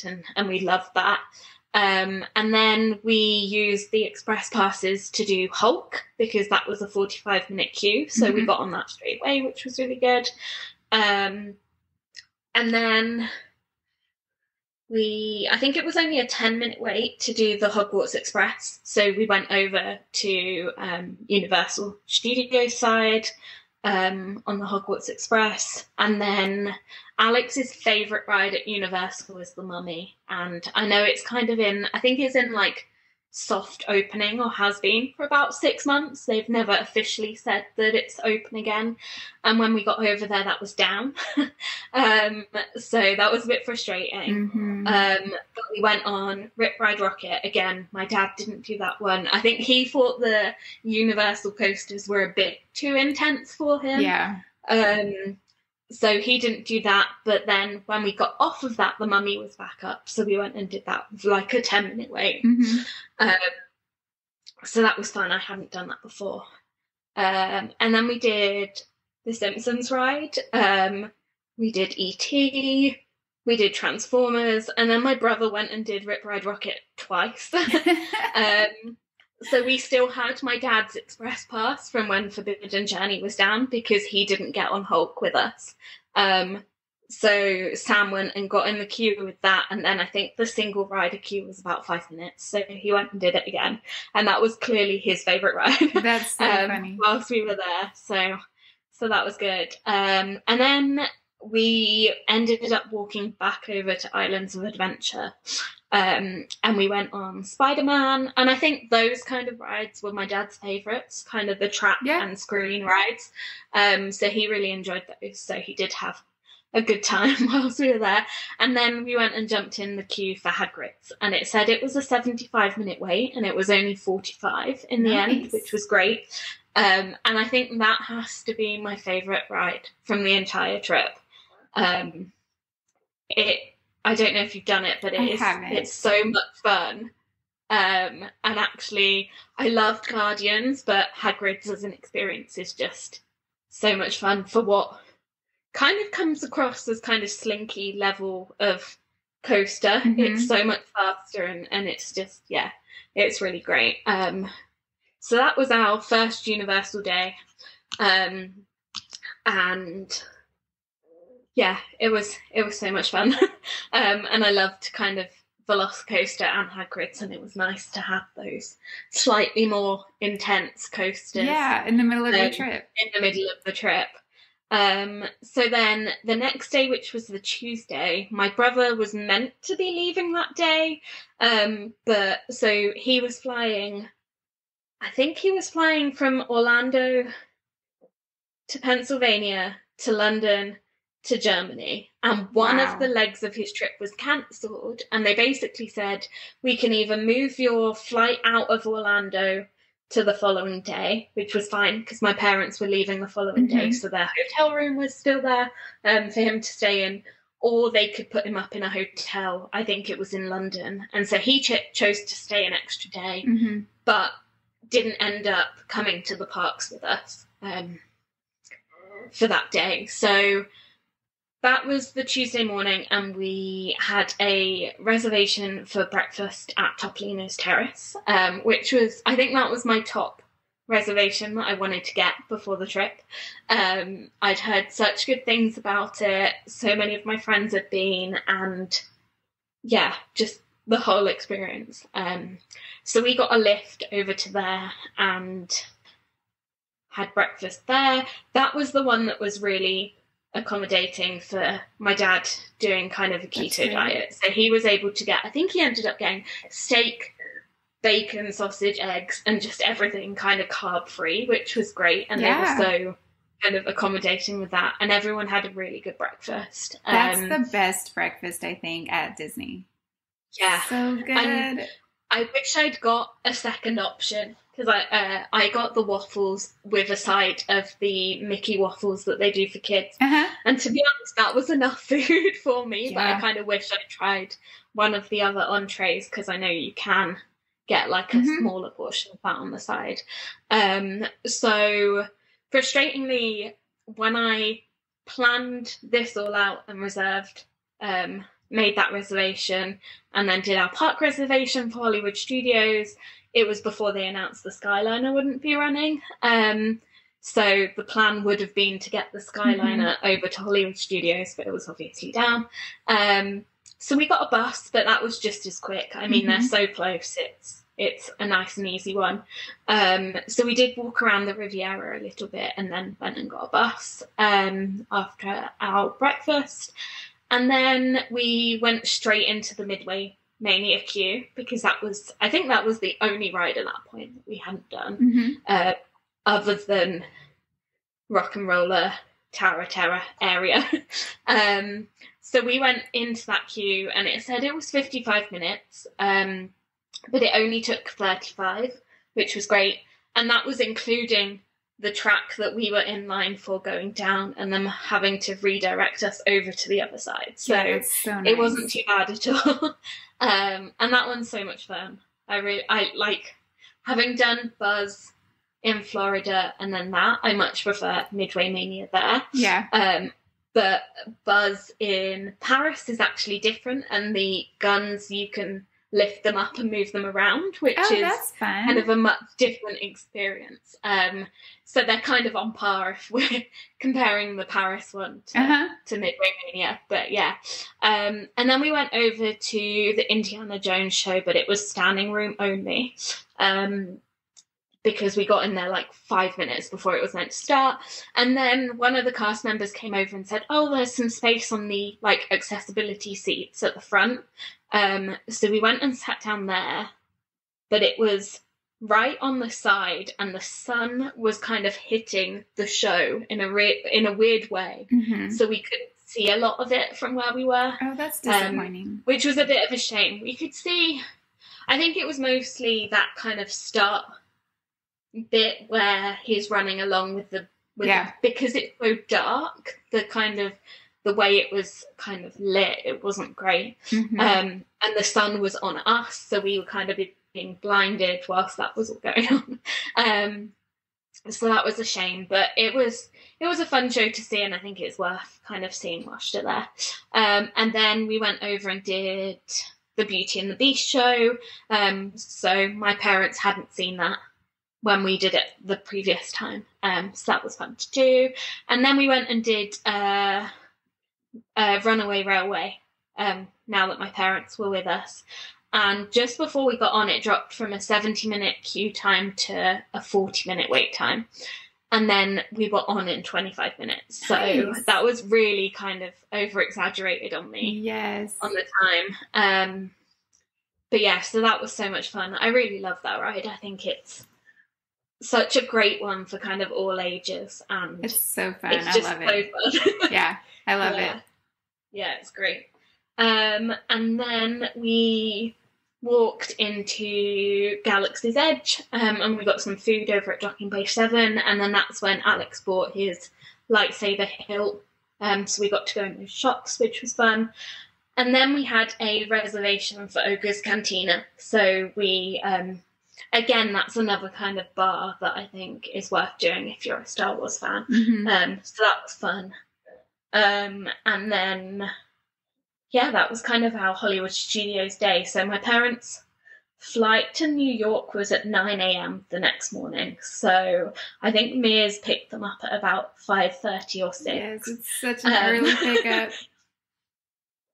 So that was one of the times where they were like, we just want an early night. We want to go back, pack our stuff and just kind of have an early night that day.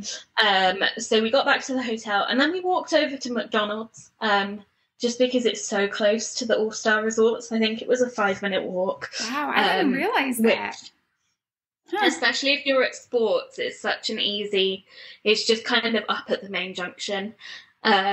So we just walked over there for dinner. It was nice to kind of get out and about in the evening, just because I think it was about 6 o'clock when we headed back to the hotel.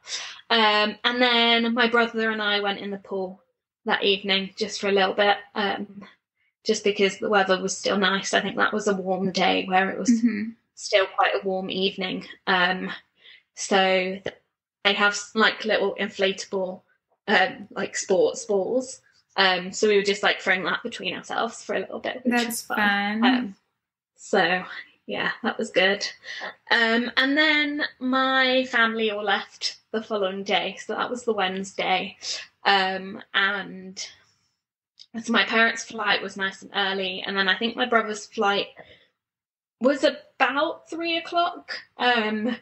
So he just stayed at the hotel for the morning and did a bit of work just because he was delayed kind of heading back to Germany. So so we said bye to, my parents had left by the time we'd got up, and then we said bye to my brother, and then Alex and I went back over to Universal. So that was our second Universal day. And that day I've got written here, hot, and then I put it was 86 Fahrenheit, 30 degrees Celsius, which that's probably the temperature that the UK gets to in the summer. Oh, really? It's kind of a hot temperature here. So for us, that was quite last year it got a lot hotter than that. It kind of hit 100 over here, but our usual summers are about 30 degrees Celsius, and that's warm for us. So we ordered a lift to go over to Universal, and it didn't turn up. So I had to cancel that and rebook. But that was the only time that I had an issue with that. And because I think it said they were 8 minutes away and they didn't move for about 5 minutes. And I think if it's over 5 minutes, you can just press cancel and it doesn't charge you anything. So that was fine. And then we rebooked one and it turned up straight away. So that was nice. So and we got over to Universal at about 9 a.m. So it didn't delay us too much. This day we went over to the Universal Studios park first, and because of the heat we planned to take it kind of more well, on the slower scale compared to what we'd done on Monday, just because we got on so much on the Monday. Yeah. So that was great. So we walked over to Diagon Alley and did Gringotts, and that was only a 20-minute wait. And then grabbed some breakfast from Starbucks, and then just kind of wandered around the shops in Diagon Alley. I love that area, and just kind of soaking up that. It's kind of so magical. Yeah, like, oh, I want to go back. I think because I very much, well, both of us, we very much grew up with kind of the Harry Potter franchise. It's just such a kind of almost a nostalgic thing, even though we hadn't necessarily grown up with the Wizarding World parts of the parks. But yeah, it was really nice. And then we jumped on the Hogwarts Express because there was no wait, and went to get in the queue for Hagrid's because that was one of our priorities to do again. And I think it said 75 minutes that day, and it was only 65. But that queue line is so hot, just because at least for the first kind of half of it, there's just no shade because you're outside. And I think they did have the fans on, but it was one of those where it just felt very hot. And because we knew we were riding it twice, the first time around I'd sat in the sidecar and Alex had been on the bike, and then this time we switched just because that was fun to do. Yeah. And the first time we rode it, we were in the back of the train, and this time we were right at the front. So that was quite a fun experience. So which did you like better, the front or the back? Oh, I think they're both different. So when we rode it the first time, we were on the back of our car, and then because it's a moving walkway to get on, similar to kind of the rides at Disney, the smaller rides at Disney, we didn't realise until just before we were leaving and going into the launch that my brother and my dad were in the front of the car behind us the first time. And when they got off, they saw... So Hagrid has launches throughout the ride, where it kind of speeds up a bit. And my brother pointed out that you could see where they were about to happen, because you could see on the track that was going to happen. Yeah. So I think... riding it the first time, I enjoyed that I didn't know about that. Like, I didn't know they were coming, and then all of a sudden it just kind of sped up and took off again. Yeah. Whereas the second time it wasn't so bad, kind of knowing that was going to happen. So I don't know which I prefer. Both were really fun. I don't think in terms of like speed it felt any different in the front versus the back. I preferred the bike to the sidecar, but yeah, it was, I think it's anywhere you sit on that ride, I think is really good. So awesome. Yeah, that was fun. And then we grabbed a butterbeer. So I tried the 3 different types of butterbeer whilst I was there. And the hot one we had on the Monday because it was, I think in the evening when it had got dark, it had got cold enough. And I knew that the Wednesday was going to be really hot, so I knew I wouldn't have wanted that whilst we were there on that day. I think the hot one was my favourite. It almost tasted like a white hot chocolate with like a butterscotch flavour in it. So that was really nice. And then I like the cold one, but the frozen was a little bit too sweet, I found. So. Yeah. So yeah, I've seen people say the opposite way, and I think it's just like personal preference. But yeah. And then we went and did Forbidden Journey. So that was pretty much a walk on. And we had to make up for it going down the first time we got there. Whilst we were on the ride. So that was fun. But I think because we'd seen bits of it with the lights on the Monday, it was a bit different riding it again and being like, oh, this is where this comes out and what we could see before. So it was a bit of a shame. And then we went over to Velocicoaster, as it said it was only 25 minutes. But it went down whilst we were in the queue. So it was only about 45 in the end, which actually for Velocicoaster doesn't seem too bad. Doesn't sound bad. Yeah, it was good. And then we grabbed some lunch in the Comic Book Land area, and then we there was a 5-minute queue for Kong, so we did that. So I think that was a new ride since Alex had last been as well. And then we went on Spider-Man, which was only a 5-minute wait as well. And then after that, did Cat in the Hat, which again was only a 5-minute wait. And then there were a few things I needed to pick up from the shops. So my dad had seen a t-shirt on the Monday that was like a Homer Simpson t-shirt that he didn't pick up. And one of my friends loves SpongeBob.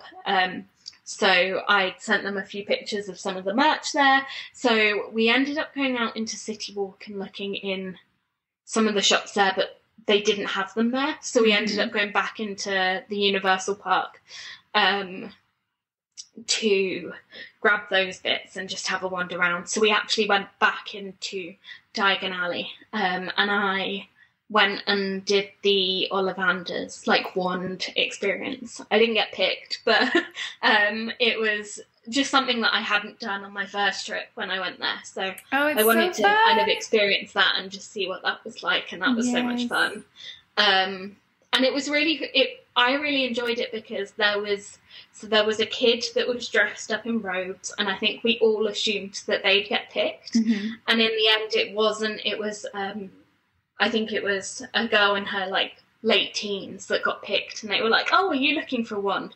And I think it was her sister that really wanted to get picked, and she was like, "I'm not, but my sister is," and so she passed it over to her. So it was really nice that she got to kind of experience that.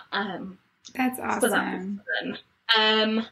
And then we kind of called it a day there. It was just a very warm day, and we had pretty much done everything we wanted to do. I think our goal was to get on Velocicoaster again and Hagrid's again, so we've got those done. So because we were near there, we ended up getting our Uber over to the outlets on iDrive just to see if there was anything different. Popped into Bath and Body Works because that's always one that I go and look at whilst I'm over in the US. They do actually have stores over here now, but none kind of near me, so I haven't been able to check those out. But so we went into there, and then we went back to the hotel and again got the kind of $20 pizza and had that for the evening and went in the pool. So I think at this point we decided that we needed to go a bit slower with our days. My feet were in agony by then, so yeah, it was a lot.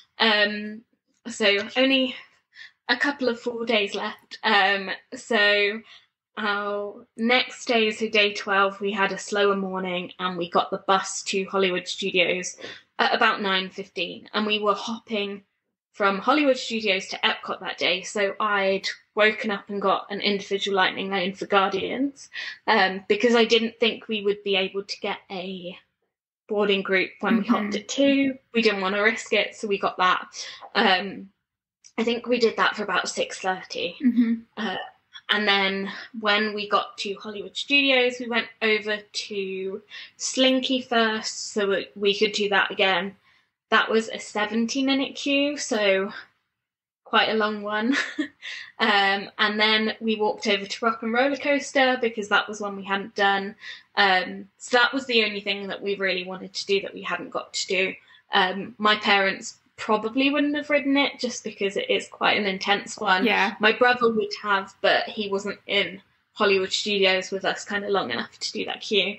And then Tower of Terror, neither of us are fans of. So I've done the one in Paris and I've done the one in Florida, but I just really hate those full drop rides. So I will, when we go to Disneyland, I will do Guardians over there just because I always say I have to do everything once, but it probably will only be once because I'm not a fan of it. So yeah. Well, I have heard that one is a little different because I guess there's like characters and there's like screens that show the characters. It's not so like my friend's son did it and I think he was like 4 at the time. Yeah. So I don't know. Not so Who knows? I mean, I love drop rides, but like my family hates drop rides. They will not ride them with me. I'm happy to do any like Velocicoaster, absolutely fine. Going over that like drop at the but anything that's kind of a drop ride. And I was a bit worried because I knew there was one in a small drop in Rise of the Resistance, but that's fine. That wasn't bad at all. So so we went and did Rock and Roller. It said it was 50 minutes and it ended up going down whilst we were in line. But I don't think it took us too much longer after that. So it wasn't too bad. And then we just kind of wandered around Galaxy's Edge and Toy Story Land. Got a few kind of gifts and things. It's so Alex's nephew turned 2 whilst we were away. So we got some little Toy Story cars. We're seeing them tomorrow, so he gets to open that tomorrow, so that'll be fun. And then his niece turns 4 in a week or so we got her birthday gift whilst we were there as well, which was really nice. So we wandered around the shops and then we jumped on a bus over to Epcot and we tapped in right at 2, and even though we've got an individual lightning lane, I was like, I'm gonna have a look, and we managed to also get a boarding group when we got in at 2. So for some reason all of my boarding groups had either the number 1 or 7 in them. We were 177. It said it was a 7-hour wait, so we were expecting to be called just before 9, which was park close. So we weren't sure whether we were going to stay for that second for the boarding group, just because the next day was our last full day and we needed to pack and things like that. So I got it anyway. I was like, we should just try and see what happens. So that was great that I managed to get one. I know it's kind of just luck whether they're still available up to. So so we then walked over to do Nemo, as that was a walk on. And I love that ride. It's just nice and chill and such a fun one. And then we went to the Encanto booth. So I really wanted to try the empanada from there. So this time we went the other way around, World Showcase, which feels strange to me because I've always gone Mexico first. Yes, me too. We did that, and then we kind of looked around the Canadian and French pavilions, and then we headed over to the American pavilion and went into Regal Eagle. Someone had recommended the banana pudding from there, so we had to get that, and that was delicious. And I'm a big West End Broadway fan, and so we really wanted to catch the Broadway show that evening. So that was the main reason going to Epcot that day. And it was Patty Marin who originated Anna in Frozen, and I love Frozen over here, so I thought that would be great to see. And I can't remember who she was with, but he'd been in The Little Mermaid and a few other shows, and Frozen as well. So we got in line for a seat at about 4:35 for the 5:30 Broadway show. And they kind of let us in about 5, I think, to sit down, so it wasn't too long waiting. And then we walked the rest of the way around World Showcase. So we did the full loop in the end, popped into Creations and had a bit of a browse. And then that was kind of perfect timing for our individual lightning lane for Guardians. So that was at 6:30. And we finally got a different song. So we got One Way or Another on that ride. And then we were both quite tired. And when we got off of it, I think it was about 7:15. And I really wanted to wait for our boarding group to be called. And Alex wasn't sure. And he said, okay, we'll give it till 8. And if it's called by 8, even though it said 9, we'll do it. And it kept dropping by like 5 minutes, the estimated wait time. And I was like, it's going to happen. And it did. I think it was 8:05 that we got called. And so we got to go on it again, and then we got Conga that time. So we ended up getting 3 songs across our 4 rides of it. But yeah, it was so much fun. And it also made paying for the individual lightning lane feel a bit more worth it, because we got 2 rides in kind of an hour and a half, which was nice. Yes. And then, yeah, so then we headed back to the hotel and packed and kind of did that side of things. And then the next day, which was Friday, was our last full park day. And just for fun, we got up and we said, let's buy Genie Plus. So I don't think we needed to necessarily, but it was one of those where it was just the 2 of us, and we just wanted to try and get as many rides out in our kind of last day as we could. And we hadn't used it the whole trip, so we were like, let's try it out, see how it goes. And I think the only ride we'd really done, like, missed in Magic Kingdom, which was where we were for that day, was Jungle Cruise. So I woke up just before 7 and managed to get a lightning lane for 9:55, which was nice and early.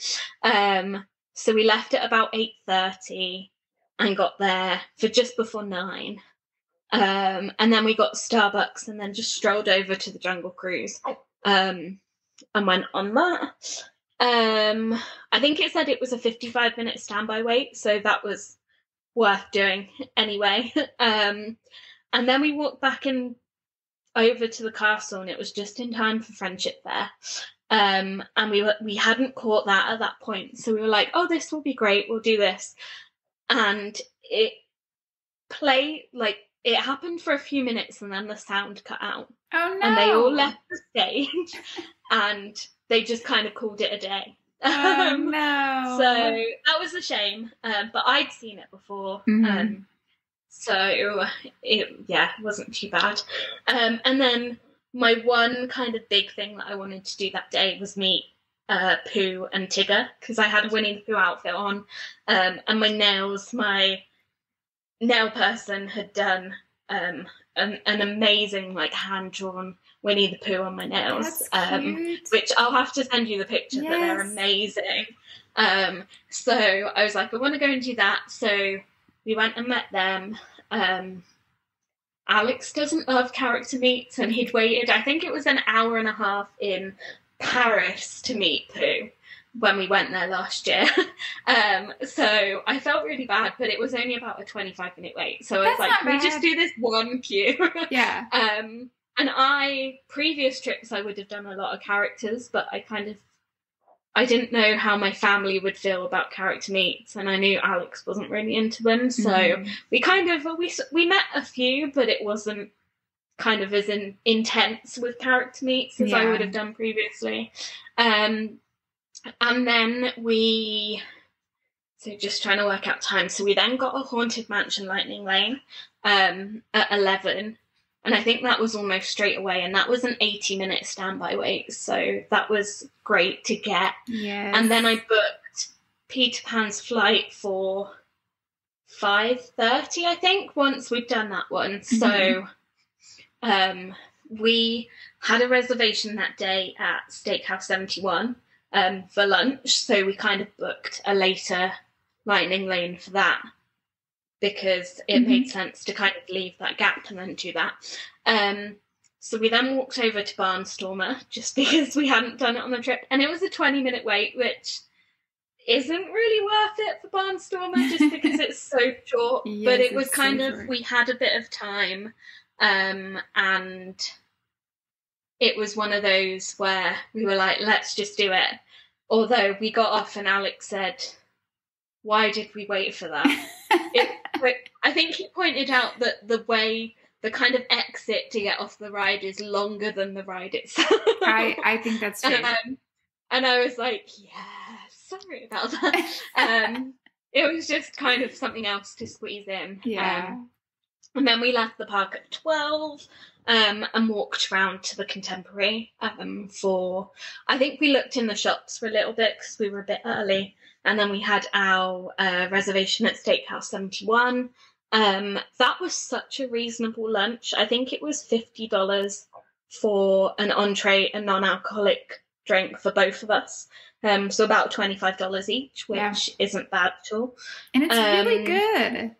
It is. I had the burger and it was really tasty. So yeah, it was really nice. And then we had, just as we were seated at lunch, our 2-hour gap came up for Genie Plus.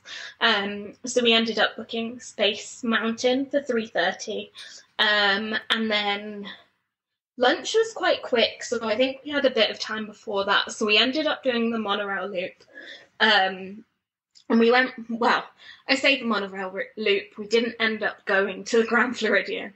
But we stopped off at the Poly, and one of my friends is a massive Duffy and Friends fan.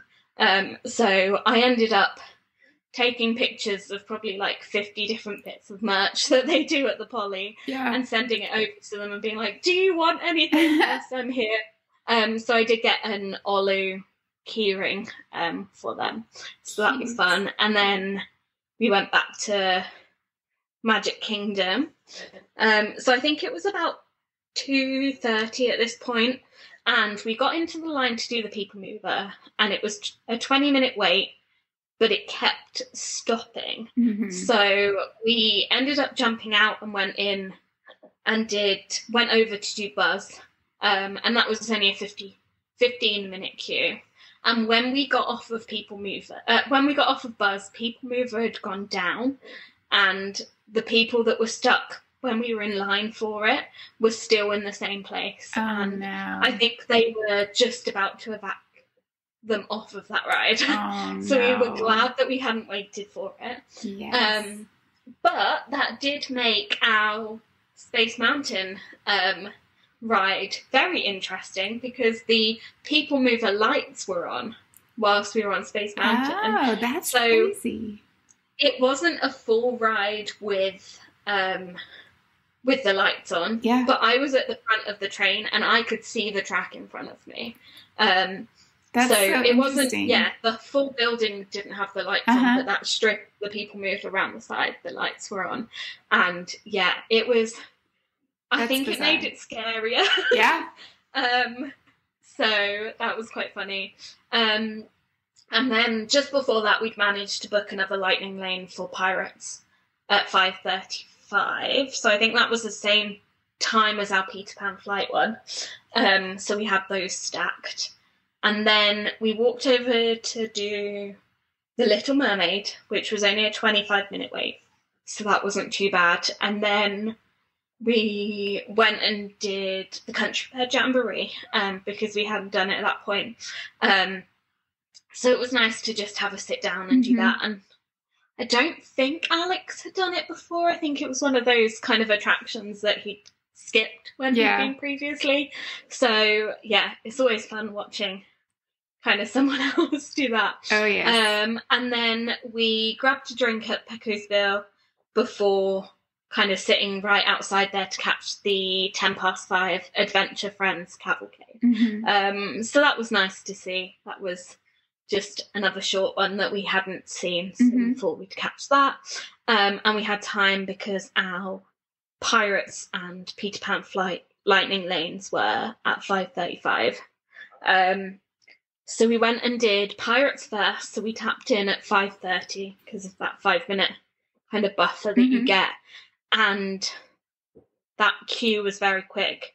Although I think something must have been up with the ride, because from about halfway through, we were just in a train of back-to-back boats. Yeah. So I don't know whether there was a delay getting people off or things like that, but it was just backing up quite a lot as we were going round, which is always a bit strange because you get a boat banging into the back of you. Yeah, that is crazy. So,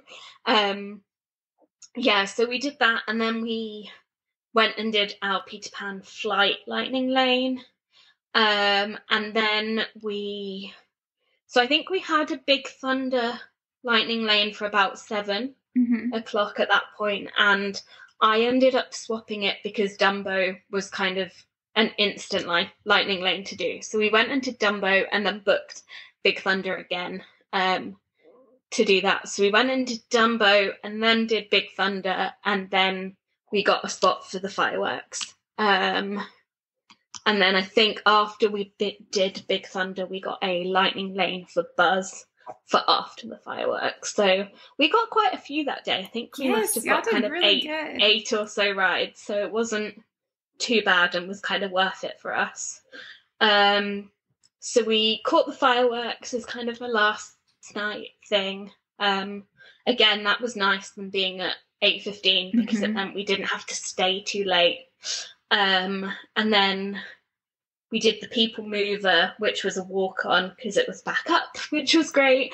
And then did our lightning lane for Buzz and then headed back. And I think we just finished up packing and things like that evening. And just got an early night. And then the next day was the day that we left. So I think every trip I've done now, so all three of them, I've done Animal Kingdom on my last morning. And I don't know whether it's just because I've always stayed in that kind of area. So I'd been at Riverside on my first trip, Animal Kingdom Lodge at my second, and then All Star Sports. So it's all kind of the right area to do that as kind of a quick park morning. So we checked out and dropped our bags at about 8:30 and headed over to Animal Kingdom.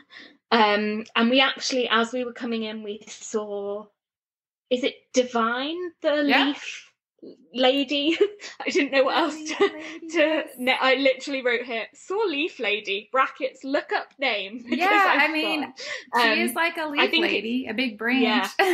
Yeah, so we saw her and I'd seen videos and pictures of her before and was kind of on the lookout on our days at Animal Kingdom. So it was really cool to kind of catch her as we were walking in.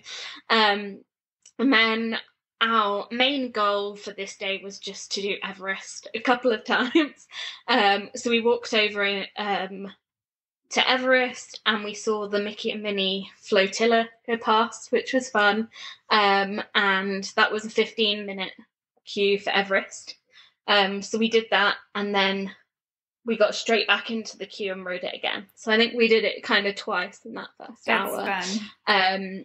The second time we did it, there was a dad and his son in the queue with us, and his son had not done it and was very nervous, and we were kind of trying to convince him that it was fine. And I think the couple that were behind him were kind of saying that, and then we were talking to them as well.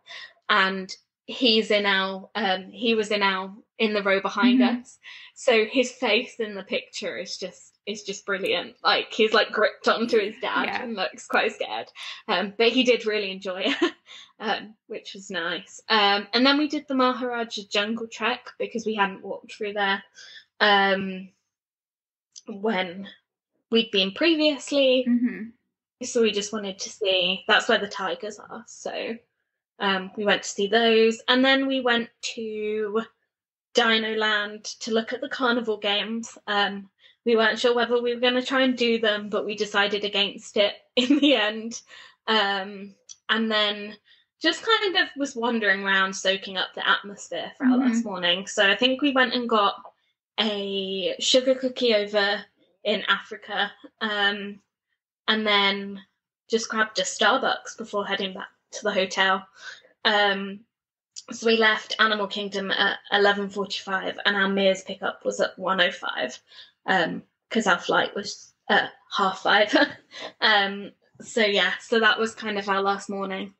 And we just got to kind of soak up the atmosphere there, which was really nice. That's really nice. And then headed home, and that was 2 weeks ago, I think, now. So feels like, a really nice long trip, but sad that it's over. I'm not quite sure what our plans are next for anything else. So yeah, that's so nice that y'all had such a long time there. It's kind of like, because I understand, y'all being so far away, it makes more sense to come. And Disney offers people in the UK like good packages for y'all to stay longer. Yeah. Which we don't get that. But it's harder I think it's a 14-day ticket that you can get, and it's something like £500. So compared to the kind of tickets in the US, it's crazy. It is crazy. Yeah, it's so good that we can kind of do that length. And yeah, I think the flight over was 10 hours. So for a flight that long, it feels like you need to just be there for a good length of time. So, absolutely. Yeah. But yeah, so I have a few questions. What was your overall impression of the resort? I really enjoyed it. I'd stayed at All Star Music before they did the renovations. And I definitely felt that when we stayed there that was quite dated. So I think I really liked the new rooms at Sports. I'm not sure if they finished renovating all of Sports. I know that was the last resort to do, but they had done our block. The kind of food quick service area was great. They had a lot of different options there. As I mentioned, we were a 5-minute walk from McDonald's, so that was always a good kind of dinner option. And yeah, it was, because it was only the two of us in our room, it was nice to have that Murphy bed kind of pushed up and out of the way, so it felt like we had more space. So that was great as well. But yeah, I really enjoyed it. And as I said earlier, I think because they are so over the top with their theming, I think it was a really nice one for my family to be able to stay at for their first trip, to kind of have that magic.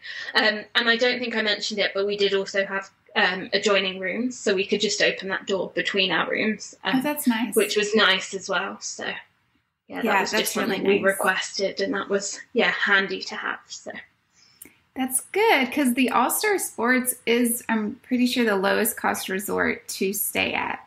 And it's nice they're redoing those rooms, because for a while it was really hard to justify people staying there because they only had double beds. I'm like, who sleeps in a double bed besides a child? Yeah, and when I'd been to it with the old rooms, when I'd been to music, there were only two of us, so we had a double bed each at that point. So yeah, it wasn't so bad that time around. And that was only one night, but yeah, it was a nice space and really close to, because we were in the preferred rooms, really close to everything. And even I know everyone says, oh, don't stay there when the cheer comps or the foot. I think it was it must have been like a middle school football competition, the middle weekend we were there, because there were a bunch of like 10-year-olds running around, like really good football players. But they were all practicing outside our block. But even with those going on, it wasn't too bad. It was a little bit noisy, but I think it was noisy on the days that they weren't there anyway, just because you have families around running between rooms and things like that. So yeah, it wasn't, I'd happily stay there for the amount of time you're not in the room. And even the pool, I think we used both pools within Sports, and they were nice and not too busy at any point. So that's nice. And the baseball field pool is so cute. I remember that pool. Yeah, we were just down from that. We were kind of in between those two in the block that we were in. So the first time I went down to that one, just because the other one was a bit busy. So that was nice to just head down there as well. That's cool. So what was did you think that Genie Plus was worth it since you used it only one day? I think on the day we used it, it definitely was. But we also didn't feel like we needed it for the whole trip. So we did obviously bought the individual lightning lane for Guardians, which again, I think that was $14 each. So it was just the two of us that did that. And that I thought was worth it just because the ride was so good. I probably wouldn't have done it having not ridden the ride. But I then felt it was worth it after doing it.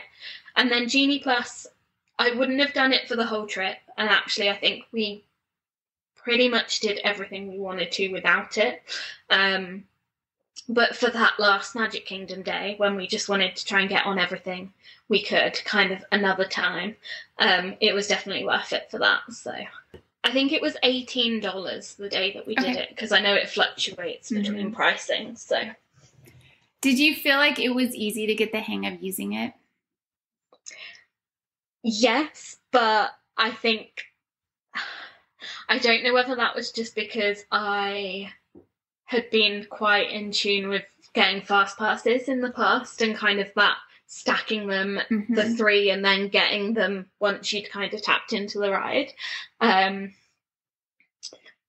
Yeah, I think I found it okay. The only thing I did question, I think, was when I had 2. I didn't realise that you couldn't get another one until you tapped into both of those. So I assumed once we tapped into the first one, we could then get another one. But we had to wait until we tapped into the second ride that we had stacked to then get the next one. So I think that was the only thing that I was like, what am I doing? Yeah. But I had friends that had used it kind of late last year that I just messaged, and I was like, can I book another one now, or do I need to wait? And she said, no, you'll need to wait until you've tapped out of your last booking, or tapped into your last booking, and then you can get another one. So yeah, and it's nice the app will kind of like, they won't let you book one if you can't book one. yeah, and it does have that kind of, it says that time that you can book now, which is quite helpful. Yeah, so yeah, I watch a lot of vlogs, so I think I'd kind of learn enough before going to know what we were doing. But yes, you have to do your homework. I always tell people that. Do a little bit of research. It'll make it easier once you get there. People that, I'm on a few like Facebook groups and things, and when people ask questions or they're like, I'm here now and I'm having the worst time because I can't do XYZ, and I'm just like, I would research before any holiday, not just a Disney like trip. And it baffles me when people don't kind of at least do the basics. Yes, so, I agree. Yeah. Okay, so what was your least magical moment of the trip? Oh, I feel like least magical is the hardest. I don't know if I can think of anything specific. I think maybe the only kind of frustrating thing was the Skyliner being down for that second week of our trip, which I think they'd announced it kind of 2 months before. So I'd done all my plans, planned out my restaurants, had Topolino's and our trip to the Riviera planned, and then our park reservation for Hollywood Studios, and then realised that we'll have to find another way around it. So I think that was the only kind of frustrating thing. I don't think there was anything else that really stood out. Yeah, I think that was it pretty much. That's not so bad. No, nothing too bad. So, and then I guess the flights were just not very pleasant. But it was just quite bumpy, but that's just kind of a time of year thing, so that's not a Disney thing specifically, but I think tough. That was the other thing that was tough. So what was your most magical moment? I think, can I have 2? Absolutely. I think just having my family and kind of Alex there, and seeing them experience it, and like I know Alex had been before, but having him see the new stuff and the things that he was excited for, and then just seeing like my family experience Disney and the thing that I've kind of loved, Disney parks, for the last 10 years, and seeing them experience that and kind of understand that. My mum's face on Remy's was, or when she got off, and she was just like grinning from ear to ear. That was such a nice moment. That's and kind wonderful. Of seeing all of that. And then just spending my birthday there, which was really nice. Kind of the little bits of pixie dust with like cupcakes and things like that, and treats, and just everyone saying happy birthday all the time. And you kind of forget that you've got the like birthday button on, and then someone randomly is just like, oh, happy birthday. There was, when we got the boat to Magic Kingdom, when we did Epcot to Magic Kingdom, one of the boat drivers that was walking us across the bridge like fully went into a rendition of Happy Birthday, like singing to me as we walked across. So I think it's just that kind of magic of being there on your birthday. It's just such a nice experience. So for sure. Yeah. Well, do you have anything else you want to say about your trip? I don't think so. I think it was just a great experience, and getting to do that with the people closest to me. It's just, it's really nice. Well, Sophie, thank you so much for coming on the show. I loved hearing all about your trip, and I think everyone else is going to love it as well. Thank you for having me. I've loved kind of going through everything again. So.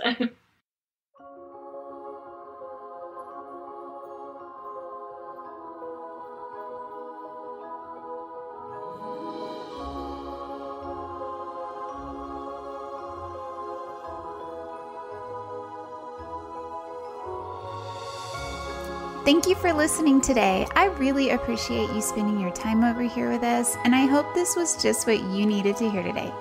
I'm always looking for new guests for the podcast, so if you are traveling to any Disney park or cruise, see the show notes for more information about being on the show. Visit the show all around the web at DisneyTravelTales.com or find us on Instagram and Facebook at Disney Travel Tales. See pictures from the guests on their vacations, plus this is just a great way to stay up to date with all things related to the podcast and Disney travel in general.